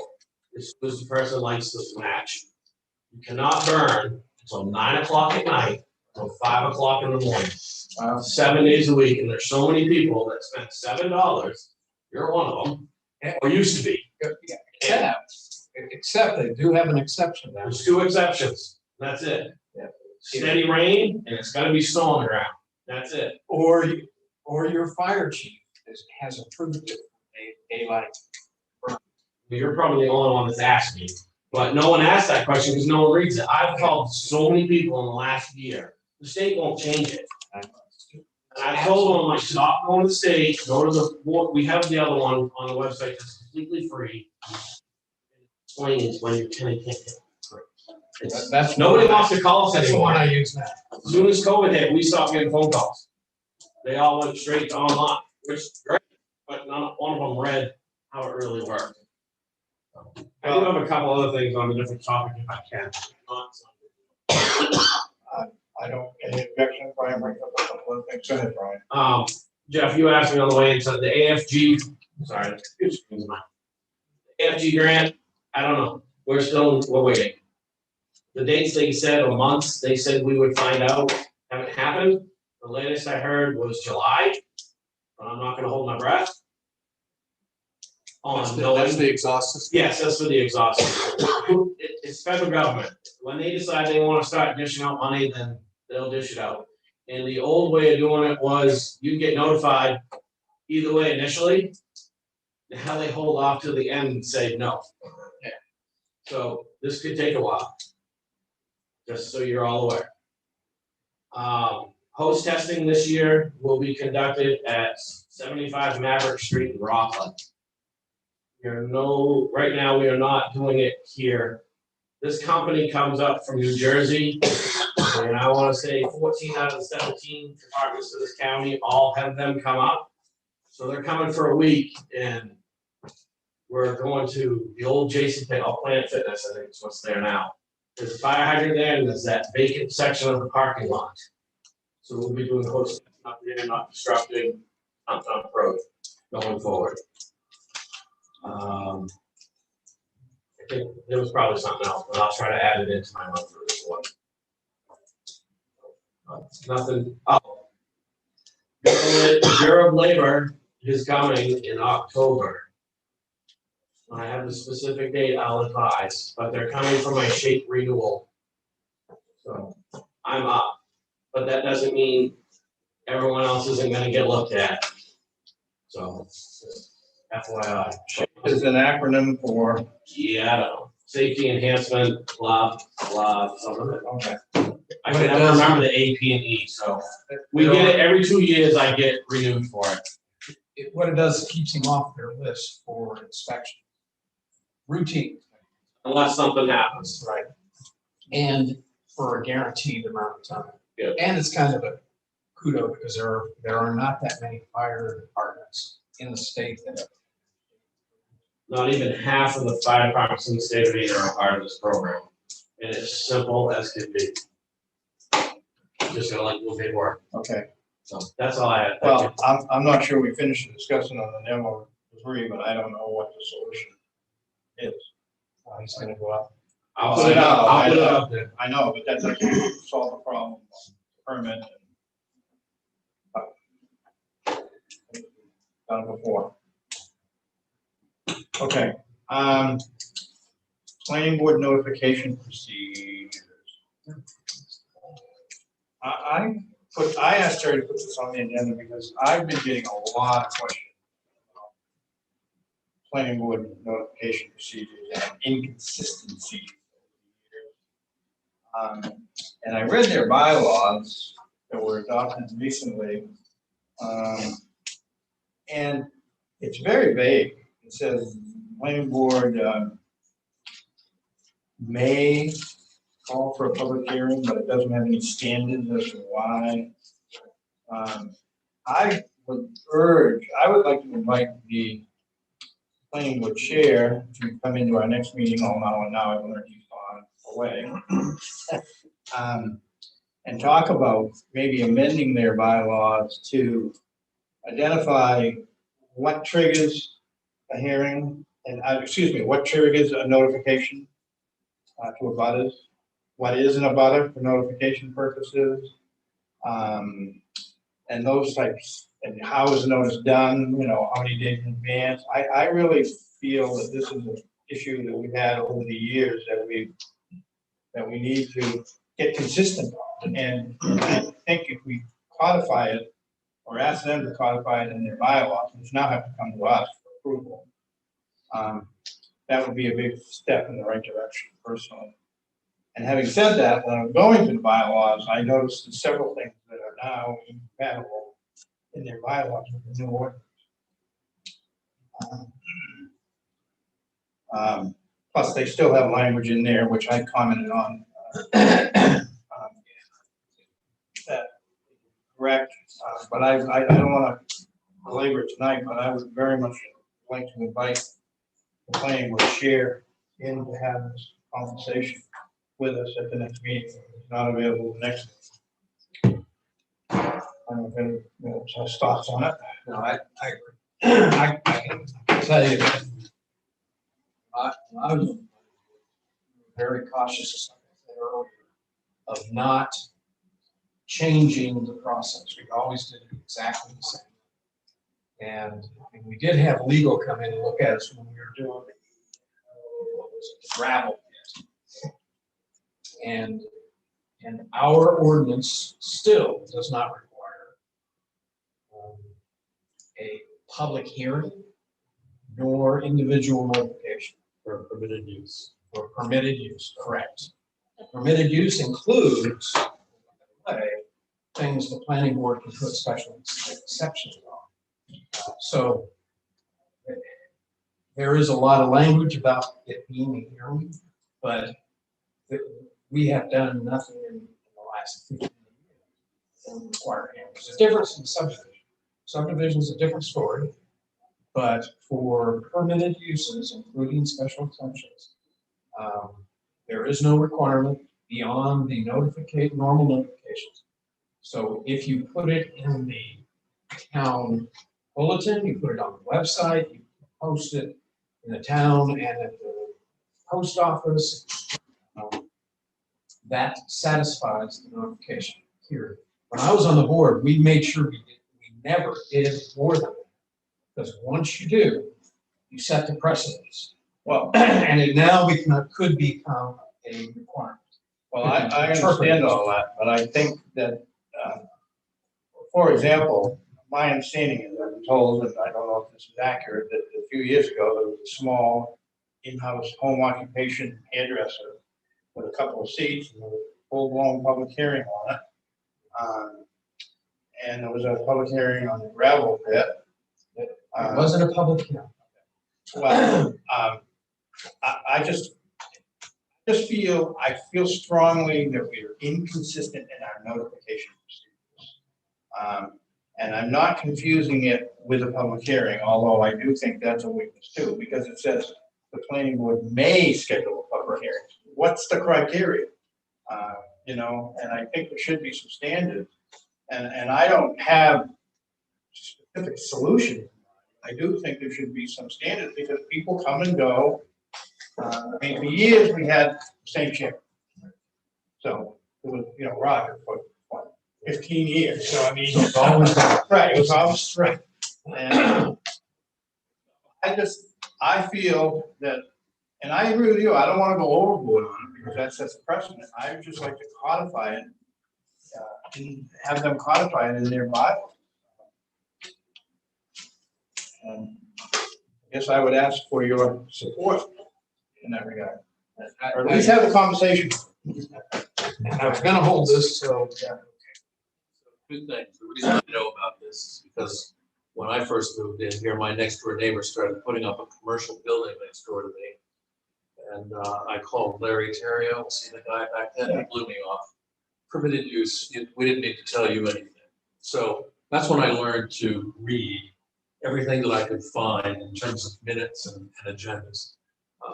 And one thing I would like to suggest or ask is the people who have essentially charged the planning board with operating a secret procedure in order to get that wedding barn approved. I think that they owe the planning board an apology because the planning board did nothing wrong according to its rules and laws. They were not acting in secret in any way, shape, manner, or form to try and get an outcome. And I knew about that wedding barn in August. And the butters claimed that they didn't know about it until the deed was done. Well, like I said, I learned a lesson a long time ago to pay attention to what was going on around town so that you don't get blindsided. And so feeding that unsupportable charge to Steve Betts for him to go run with that, put it in the paper, really makes me mad. Well, I'm not speaking to that. well, on this topic, and I was gonna hold it till. I don't think it was done in secret at all. That's not my. But as point, somehow I became chair of the appeals board, which I was never the chair. But on January or June 22nd, I got a certified letter addressed to Jeff Musgrave's chair of the appeals board. So I think as a minimum, we need to figure out what we're gonna do with this letter because I'm not the chair of the appeals board. So now I have this document that's destined. Who's a letter from? It's from the same people who are saying that it was all done in secret. Jane Carter. Are we getting into a separate subject here? It's. I know it's tangential, but I think it's the same. I'm talking about the future. And that's what, because what this brings, what it is accusing them of is not notifying the abutters, the exact same thing.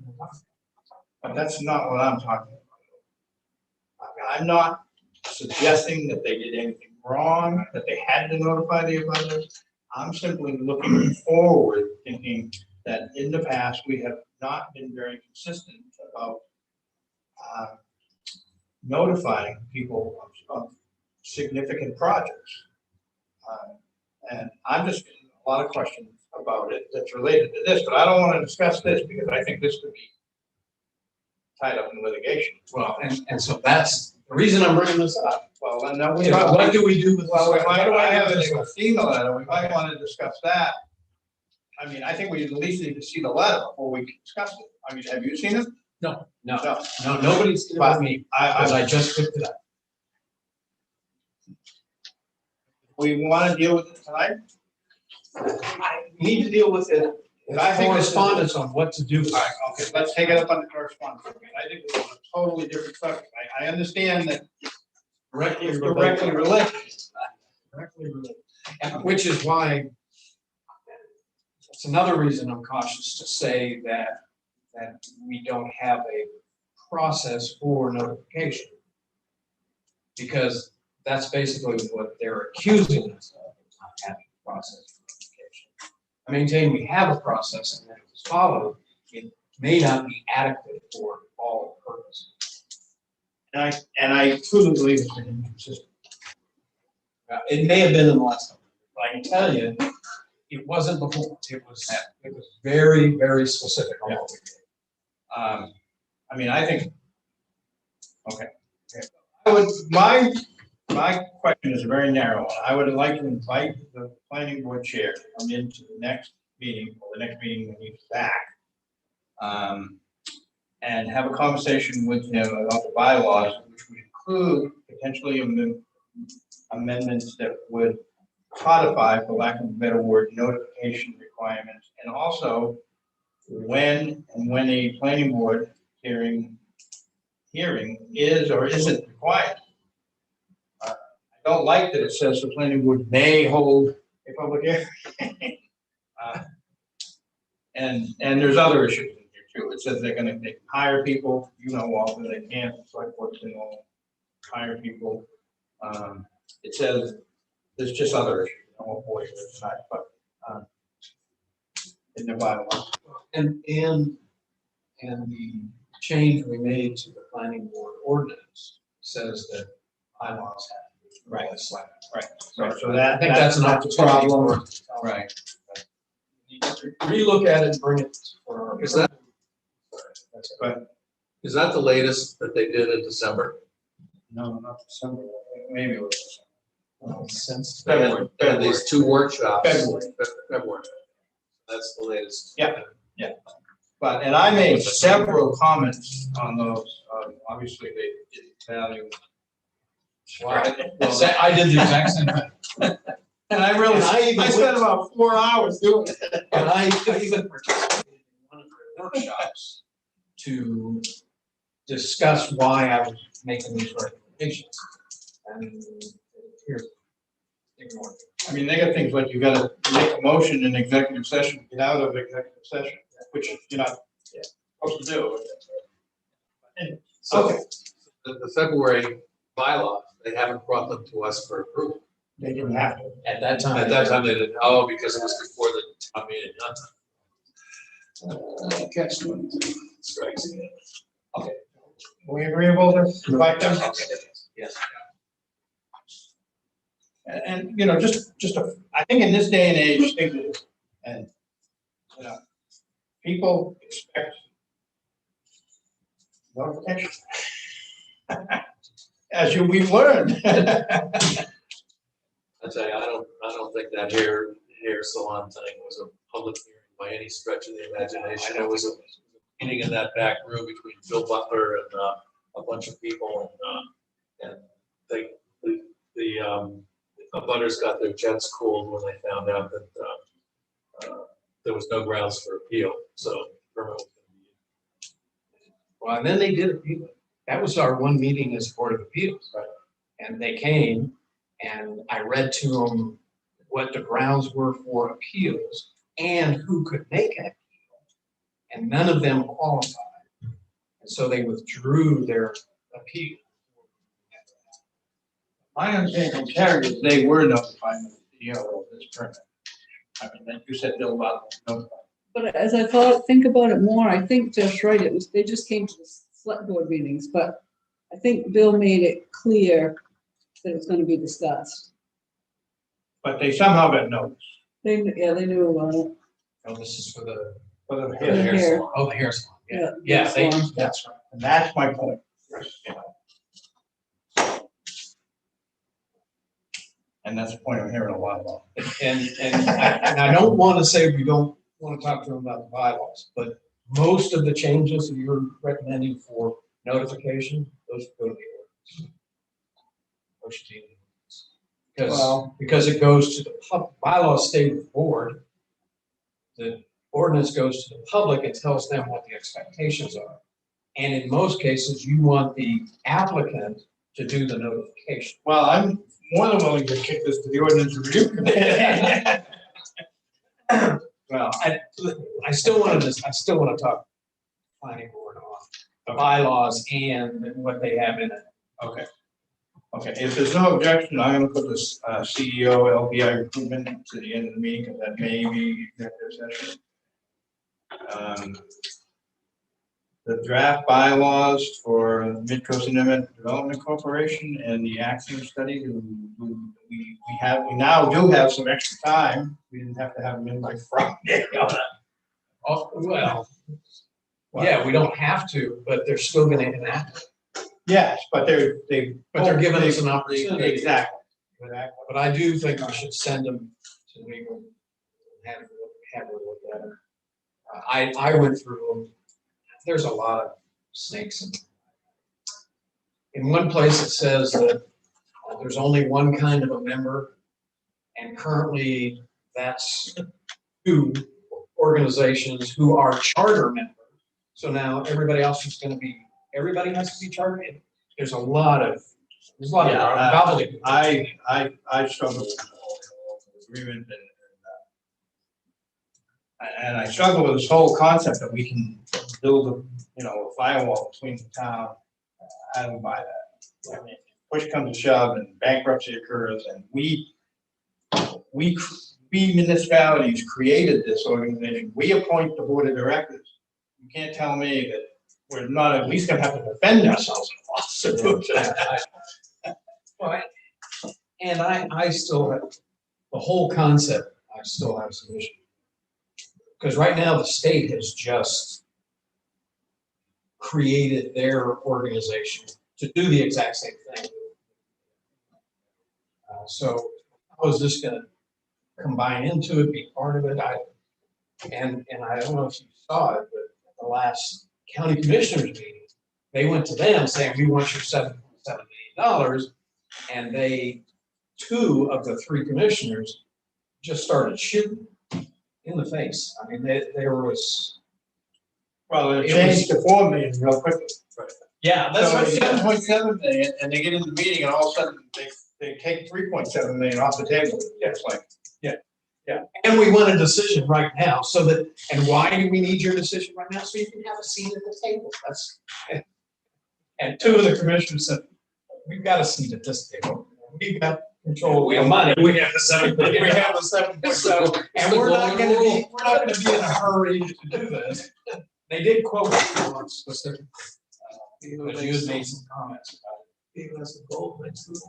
So anyway, well, yeah, and it's in the rush, they send out the bylaws and, on a Tuesday and say you're gonna have your comments back by Friday. I mean, Tangential issue that came about as part of this. The prior 2 boards authorized the chair to, at his or her own discretion, to take an issue to town council and then report that you were doing that to the rest of the board if you felt that it was. In this case, 2 weeks have gone by and Kristen still hasn't seen this thing, and we're up against the deadline because we're waiting for us to meet. So I would make a motion to as the chair at his discretion, when he feels it's necessary to do a hurry up consult council to do so. Let us know that he's done that. We can follow up in executive session or at the next. Well, I second that. Well, yeah, I'll second. Okay, discussion. I'm just gonna say, if I ever send anything to town council, I intend to CC to you, and probably most times, unless I feel it's a real emergency, I will send out a draft and say, I'm planning on sending this to MMA or the town council. Are there any objections? If there are, we can take it up at the next meeting. Okay. That's gonna be my modus. So that's all. That's all. In your, okay, fine. Yeah. I just want to make sure that you know. Yeah. I should do that. Yeah. So I will draft something for her. I think it really needs to be looked at in concert with the interlocal agreement that she's already. She's already not a big fan of. Yeah, and nor am I. And the more I read it, and then when I learn. Bylaws don't get any better. I don't mean to get. Then when I learned that Deborah Hall, director before the corporation was even formed, I don't know, something about me. The address is wrong. The town office is the address for the organization. Whatever possesses these people to think that the county's gonna send it $7.7 million in ARP funds to the two richest towns. What's the other thing? We're trying to reach the rural community and the people who aren't getting broadband. So we started in the two towns that have probably 90% of their people. So I don't know.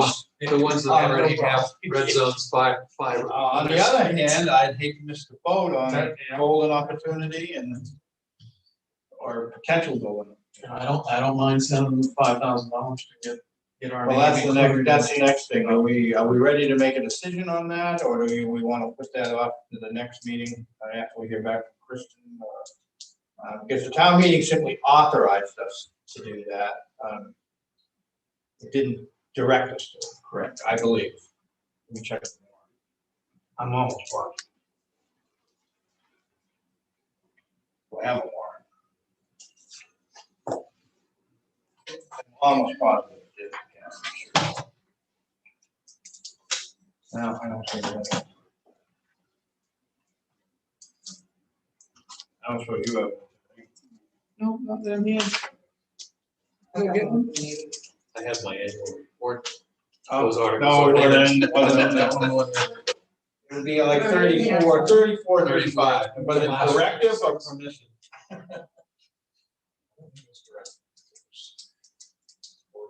I think it was just permissive. See if the town will authorize the select board to expend. Okay. So I personally am not prepared to make that decision tonight, but I'd like to hear back from Christian, but I don't feel strongly about it. Yeah, because I actually see it as two different. I think that study that they're doing, the sooner we can get on board with that and be part of it, I think we're better off. The organization that's gonna now administer all of this and fix all of this and maintain and run it, that's another whole kettle of fish. So, Well, we also don't want to. right. Oh, yeah. Mine Because is- yeah, because it's from the ARP. I know. And I said, Yeah, and I'd like to see, I'm hoping that vote will cover, we don't have to go back to a special town meeting. That was the whole idea after we put it on, hoping it would to preemptively cover the requirement. So we'll keep that on the agenda though. Okay. Island Road Project, 2 items here. Terry, you got a brief update, you sent us an email from regarding Northern Borders, your questions, you posted them about the shortfall. You wanna expand on that a little, or? Didn't seem like they had any more money to give us. Did they rule that out, or did they just? Yeah, but it shouldn't say no, but she said that she didn't feel that it would be looked favorably upon to give us more money. And she said it only could be funded by 80% of federal money to use for it. Yeah. She's, 78, they 78. suggested strongly we rescope the project. She never did answer the question if we would have to pay back what we've already spent, if we just stop the whole thing. That was kind of the main question. Yeah, she said that I would strongly, of all things, suggest you rescope the project. So we have until September 2022 to finish Yeah. the project.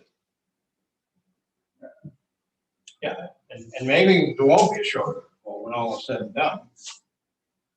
Do you know where this stands? No, that's, I was gonna ask for a little, I intentionally stayed out of this completely. Walter, you fill in here, but in a nutshell, when Gartley and Dorsey revised their estimates based on their sort of 75% plans, we end up with a shortfall of $27,000 based on their estimates. We decided as a board to continue the permitting process because Gartley and Dorsey advised the DEP, but unlike the fire marshal's office, takes 20 weeks to get so we are proceeding with that permitting process. And we're also proceeding with the construction easement for the driveway tie-in, which is the next item on the agenda, as well as the rock portion of the road, which we'll get to. And Gartley and Dorsey was gonna look at some things that potentially scale back, for lack of a better word, to reduce. I personally would rather do those as alternates in the bid process, not after we receive the bid. I think we kind of lose our leverage. But we didn't really discuss that with him. So, and we've also decided to put the bid off based on advice from Gartley and Dorsey, and I also talked to Bill Reinhardt over at George Hall, until at least, was it December, February, or December, January, somewhere. November, December, I can't remember exactly, but we did firmly, but that's the gist of it. Yep, so, and, your logic is right on. I think lumber futures are closer to their 52-week low than they are to their 52-week high. So that there's one commodity which is returning to normal. Haven't tracked oil recently, but it's labor that is the gotcha anyway. So, So the prompt for the rescope. well, we make to try to rescope it so we can get to 27,000. no, They're talking about rescoping it to get 27,000. yeah, they're talking about, well, so we asked Terry to call Northern Borders and basically to put it bluntly, we have to bail on this. Do we have to pay you back everything that you paid so far? And as she said, they didn't really answer the question. They urged us, well, you heard it. Yeah, the other Continue option, to assess and find ways to. yeah, the other option is to come up with some other funding source. Betty Thomas, not that she can do it, but she volunteered her reserve of $15,000. And the other thing is, of course, we don't know what the true shortfall is until we actually go to bid. Right. And maybe, so. And I guarantee that the engineer's estimate includes it. Well, that's a contingency, but the contingency is a lot lower than it was. And we had a general contingency, and that's been exhausted, so. Send you my spreadsheet on this, that I just did personally. But I don't know that we need to take any action tonight, although I still would like an answer to that question. I can ask again. I mean, we absolutely had to bid, because that, to me, that could drive, I would be very reluctant to go back to the town, but if we're gonna have to, if we need to go to the town to ask for, say, 15,000, I'd rather do that than pay back 80 or whatever. Right. So, but it is an 80. It's getting up there. for the engineering, and then we had all the revisions and extra meetings, and that ran the cost up. Oh, sorry, go ahead. I'm trying to understand, what, on the shortfall. Currently, Dorsey was in for 403 for construction, 27,000 for engineering, that's 430.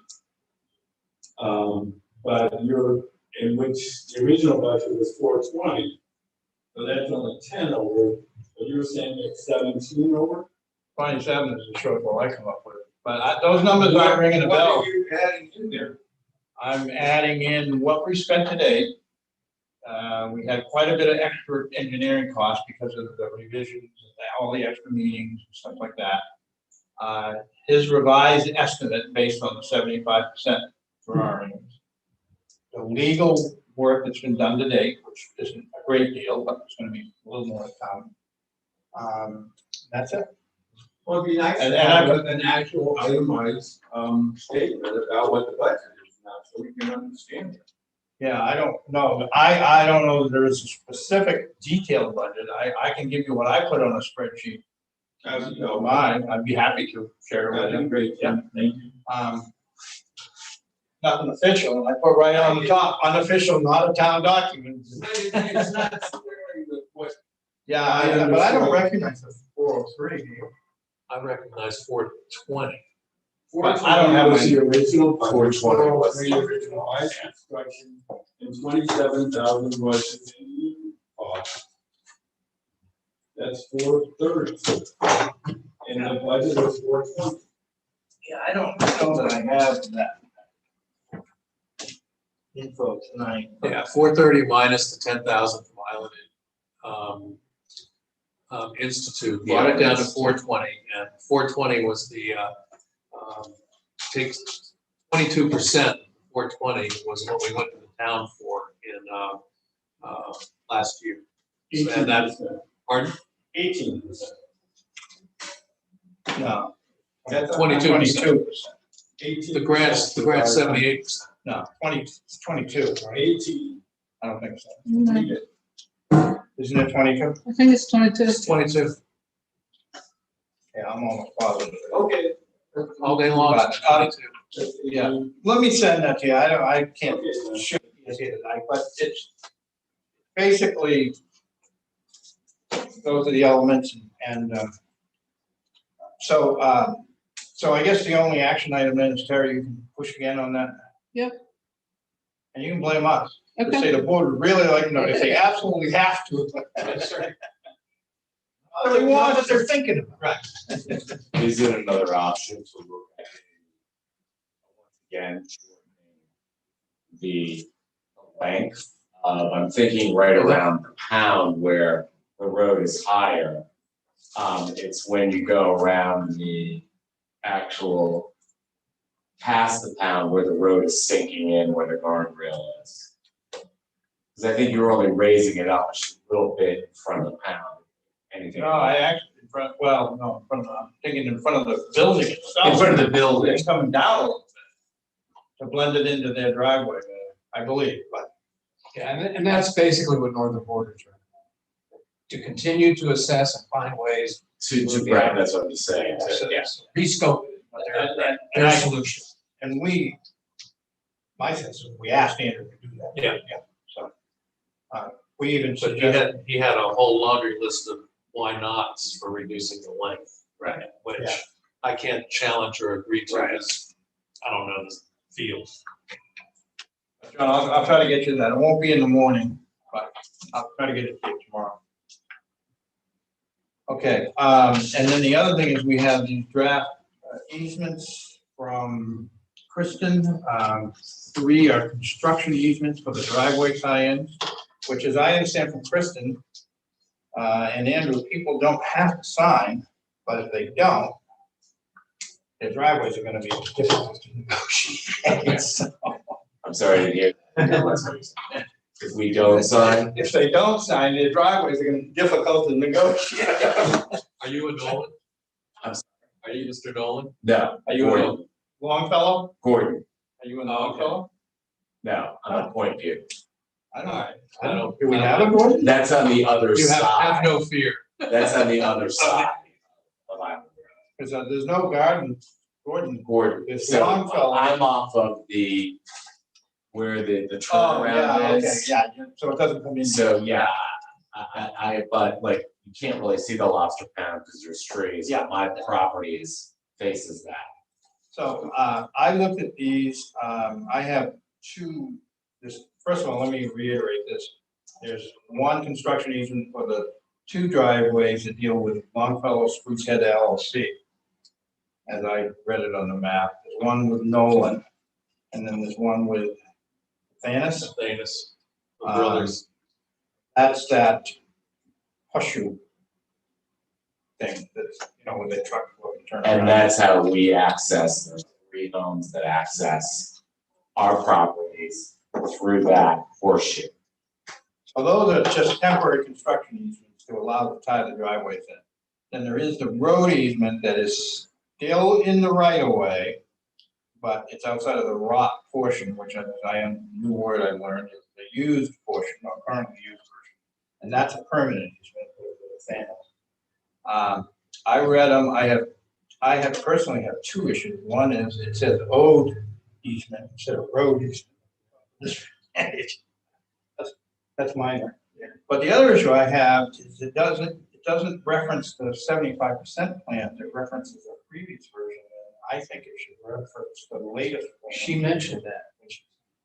That was did? in her email.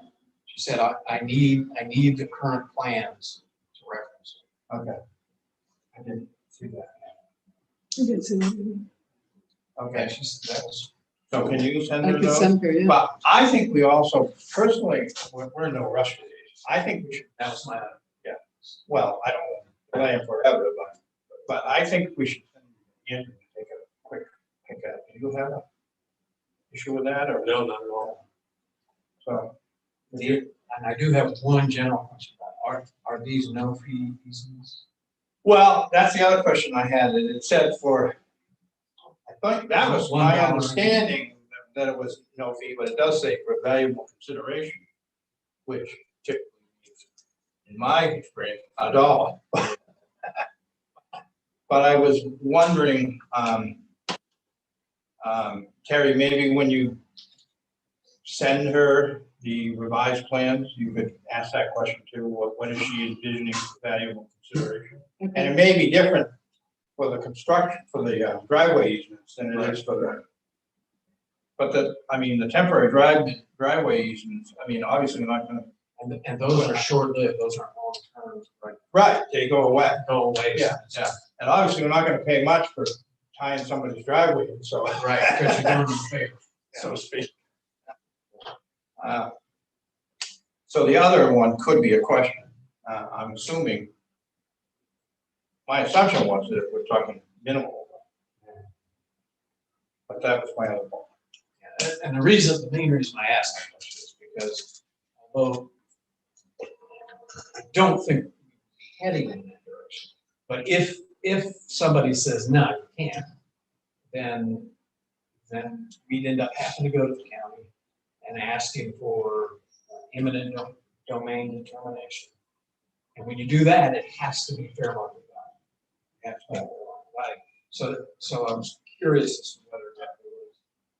Well, we wouldn't, I don't see us doing that in the driveway. Yeah. I mean, it's like, okay. It would be silly. I mean, you fix it. But, Yeah. but on the permanent one, I don't know, and that, and we're talking slivers here, just. And it's inside the right of way. Yeah. It's just not in what they call a rock So portion. one of those is the Athena's property, where the horseshoe is, so yeah. Because they do, but see, the 3 of us have a right of way over their property to get to our homes. I can't imagine someone not signing the driveway structure. That would just. People do strange things. Well, yeah, that's what, I guess I'm concerned.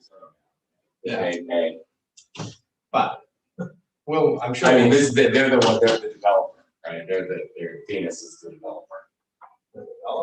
The developer, they own that property. The lobster pond. Oh, yeah. Yeah. I don't think they're developing anything. It looks like. No, but they were a developer in Boston as well. Oh, yeah. Well, let's hope they're not trying to develop. If anything, it's undeveloped. Let's hope that they're. You can look at the building with all the broken windows. Their track record in Boston was not something to write home. Right. Exactly, yeah. Okay, so I think we got our marching orders there. Got a correspondence from Matthew Sturgis and then a second one actually. So it looks like we still do have to go to a vote. Yeah. If we want to allow Sunday. Yep. And then at first Sunday on premises, all alcohol. Yes. And personally, I would just assume have the selectmen put it on the town vote. It's gonna be done at a referendum. They're trying to clean up old stuff. And then, because the other route is we can make them do a petition. And I just assume just throw it on and let the town vote. If they vote no, fine. If they vote yes. So we do that in November. Yeah, at the referendum. I was hoping this would clear, this new law would clear everything up. I'd still let this one little hole, so to speak. That's how you understand it. The wedding barn is gonna want to. Probably was Sunday. Well, There may be some opposition. if you're doing a Jewish wedding, it's gonna be on a Sunday, not a Saturday.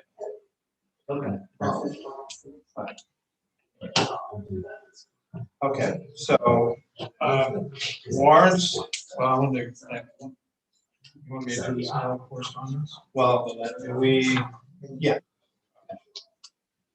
So, but is this something we should consider an executive session, or is it not there yet? Not there yet. Okay. And it's really a question, okay? But there's a couple of places, number one, where facts. She says, without public notice, neighbors could not request a hearing. Therefore, the owners giving notice to the neighbors only after the 30-day appeals period has expired is not possible. Due to this set of circumstances, I believe an appeal can be made. But she doesn't, nowhere in here that she say, I am appealing this decision. So the Board of Appeals can't act on this because there's no request for an appeal. The only thing she asks to be done, I request that construction be ceased, the public be notified, and then a hearing be held. Well, the Board of Appeals can't stop the construction. Board of Appeals can hold a hearing, but just like before, I can guarantee you that they're not going to fit the criteria that the state allows. Well, and the appeal period is going by. Appeal period's gone by, so it's not timely, even if you go by the other dates when they were notified of it. And you take that date, they still haven't met the timeline. They did not present their arguments for a whole bunch of reasons. It would fail to even meet her, shouldn't be. But she makes a whole bunch of threats on what she's going to do with her lawyer, with this. The land use ordinance does authorize CEO to recommend the select board or the select board to act on their own if they know there is a violation. We don't know that there's a violation, but I would like to see that the permit. If you send me you had to get it for vets, right? The permit, and then that worksheet that the board did that attaches to it, which has what you have to do, what are the requirements of the permit. Performance. Correct. Because And it doesn't complicate this even more. If they were just building the barn, that wouldn't even have to go to the plan. That's a CEO approval. They're in R2, it's still R2. They're way more than 250 feet from water, so it's not shoreline. The only reason they go to the planning board is because they want to also do commercial, which is authorized in that side. So the board gives them, here's the specifications. So number one, it wouldn't drive a public hearing, just drive them to hear the individual applicant's information. So anyway, there's a whole bunch of issues with this. So there's a couple ways we can attack it, and I'm not sure which way to go. We can figure out who the real chair of the planning board is and foist it off on them. But I don't think that's going to really go anywhere. It's not going to satisfy her at all. And I think that's just kick. The other is we can send it to legal, have her look at it, and see if there is something in there that this letter would drive the select board to do. I'd like a chance to read it. Okay. And the other thing we could do is Unless you're a speed reading skills. yeah, no, I'm just really, I think we've got time because another meeting's not going to make a difference. And you know, when push comes to shove here, if there is a lawsuit filed, the town's attorney advice may just stay out of it. Yeah, that's right. Let them. Yeah, that's That exactly. goes too far. That's exactly right. I'm not gonna be here on the 13th. Oh. We can maybe reschedule. But I'll be back for the 20th. Have the mill rate meeting on the 20th. We don't need to meet in the Jeff, I mean, first of all, it's not addressed. It's not addressed. And the other thing is, if she really is threatening litigation, Yeah. then I'm not sure we want to respond at all. Yeah, that was the other side. Do we send an appeasing letter or do we just ignore it until? I think we should give it to whoever the CEO is. Give a copy to the CEO, maybe give it to legal and let her look at it and see if she sees something that prompts a reaction. You know, personally, I think I would say I'm not chair of the appeals board, and I'm no longer even on the appeals board. I forwarded your letter to CEO. do we have a chair of the appeals board? No, see, that's the thing, we don't. Haven't had one since John Hanson quit. He was the chair. That's what I thought. Yeah, he was the chair, and then he quit, and I didn't even know he quit. I guess I would let, my personal opinion is kind of, other than you personally responding, saying, I got your letter, I'm not on the appeals board, and I've never been the chair, but right now. But I have forwarded it to the CEO. And let this come to us. I mean, that's my, Okay, I think that's, Is there mention in here about the injunction? What they fed to Steve was that they're seeking an injunction to stop the construction. yeah, she implies that that's something that she could do, but she doesn't want to. Because to wait until construction is complete, to file an injunction, but I don't want to do that because I think that's not the way towns do things like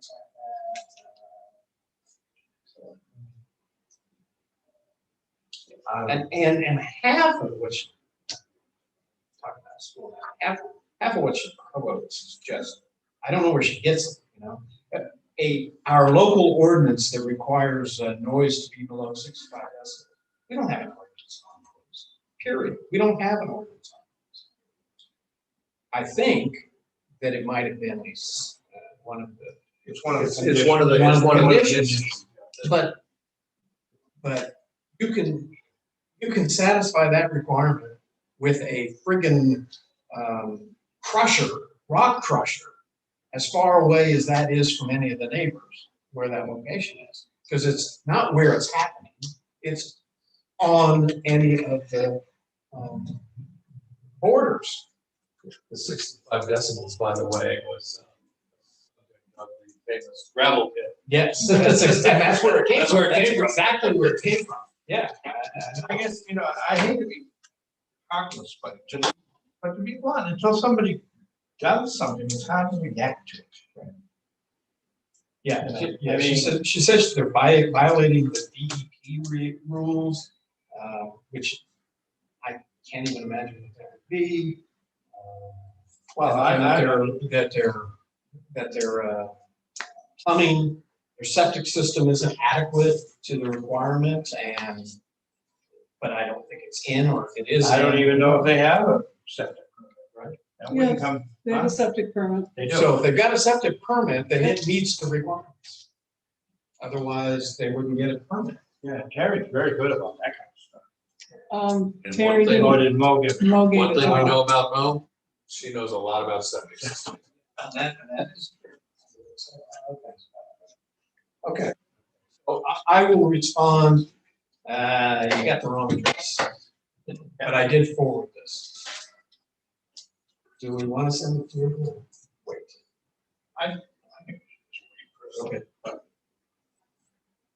so just give it to the CEO. Okay, I mean, And if somebody on the Board of Appeals says I'm the chair, give it to them. I don't think that'll happen. geez, I gotta talk to John to make sure I heard that right. I know where both Richard and Rolf are spending their on the wire. I want to talk to Okay. What's next? Warrants review and approval. Nice. All the sign. Oh, sorry, hold on. Do you want to sign these other things while we sign them? That's the innkeepers and these are the appointments, or do you want to come in and do the appointments I'll do the sometime? appointments Thursday morning. Is that Okay. okay? Yeah, I'll come in. You guys want to come in? You gotta change a couple anyway, right? Like Bob Nordstrom and. Like which one am I? Oh, Bob Nordstrom. yeah, I think I asked. So we need Honestly, two people one sign of this. those. Well, no, but we just appointed him as an alternate. Or do we also? Okay, Remember? Yes. We both- maybe. Really only needs one. It's just- Cash disbursement, thanks. Calendar, our calendar keeper is not here.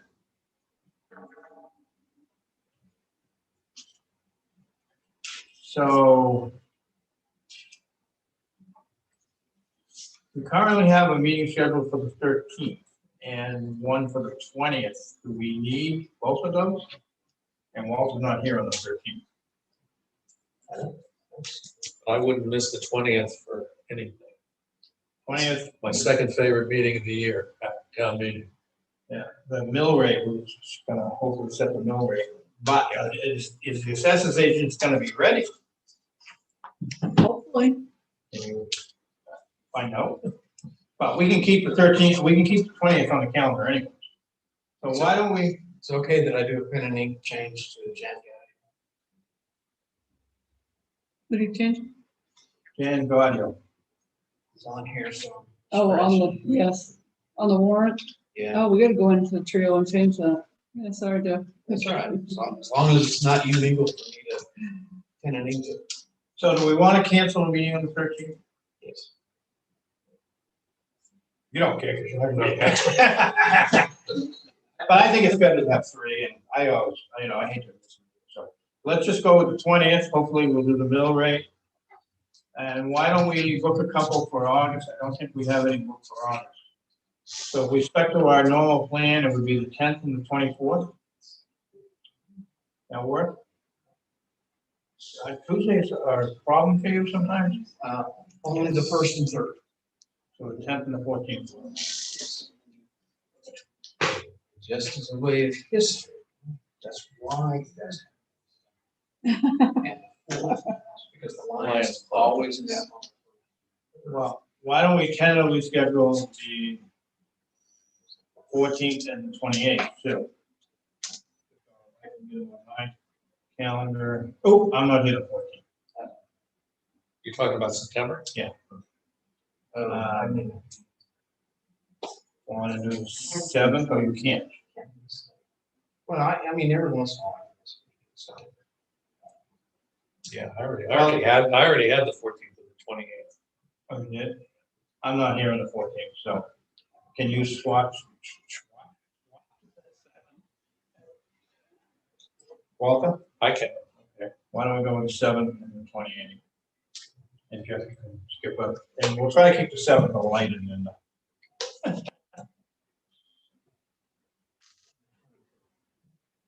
no, the 28th.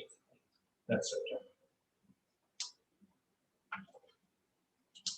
Okay.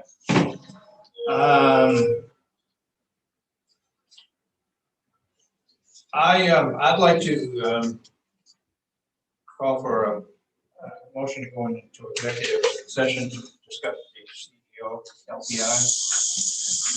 So move. I move we go into executive session pursuant to one main revised statute for section 405, paragraph 6, to discuss personnel matters. Second. All those in favor? Aye. And I would like to turn this dead. Do I need to sign the check? So I will go ahead and end the Zoom. Yeah, the only thing, well, I'll just announce we're gonna go into executive session and probably, and I anticipate that we will come out and not take any action, but I can't guarantee that. Well, check the minutes.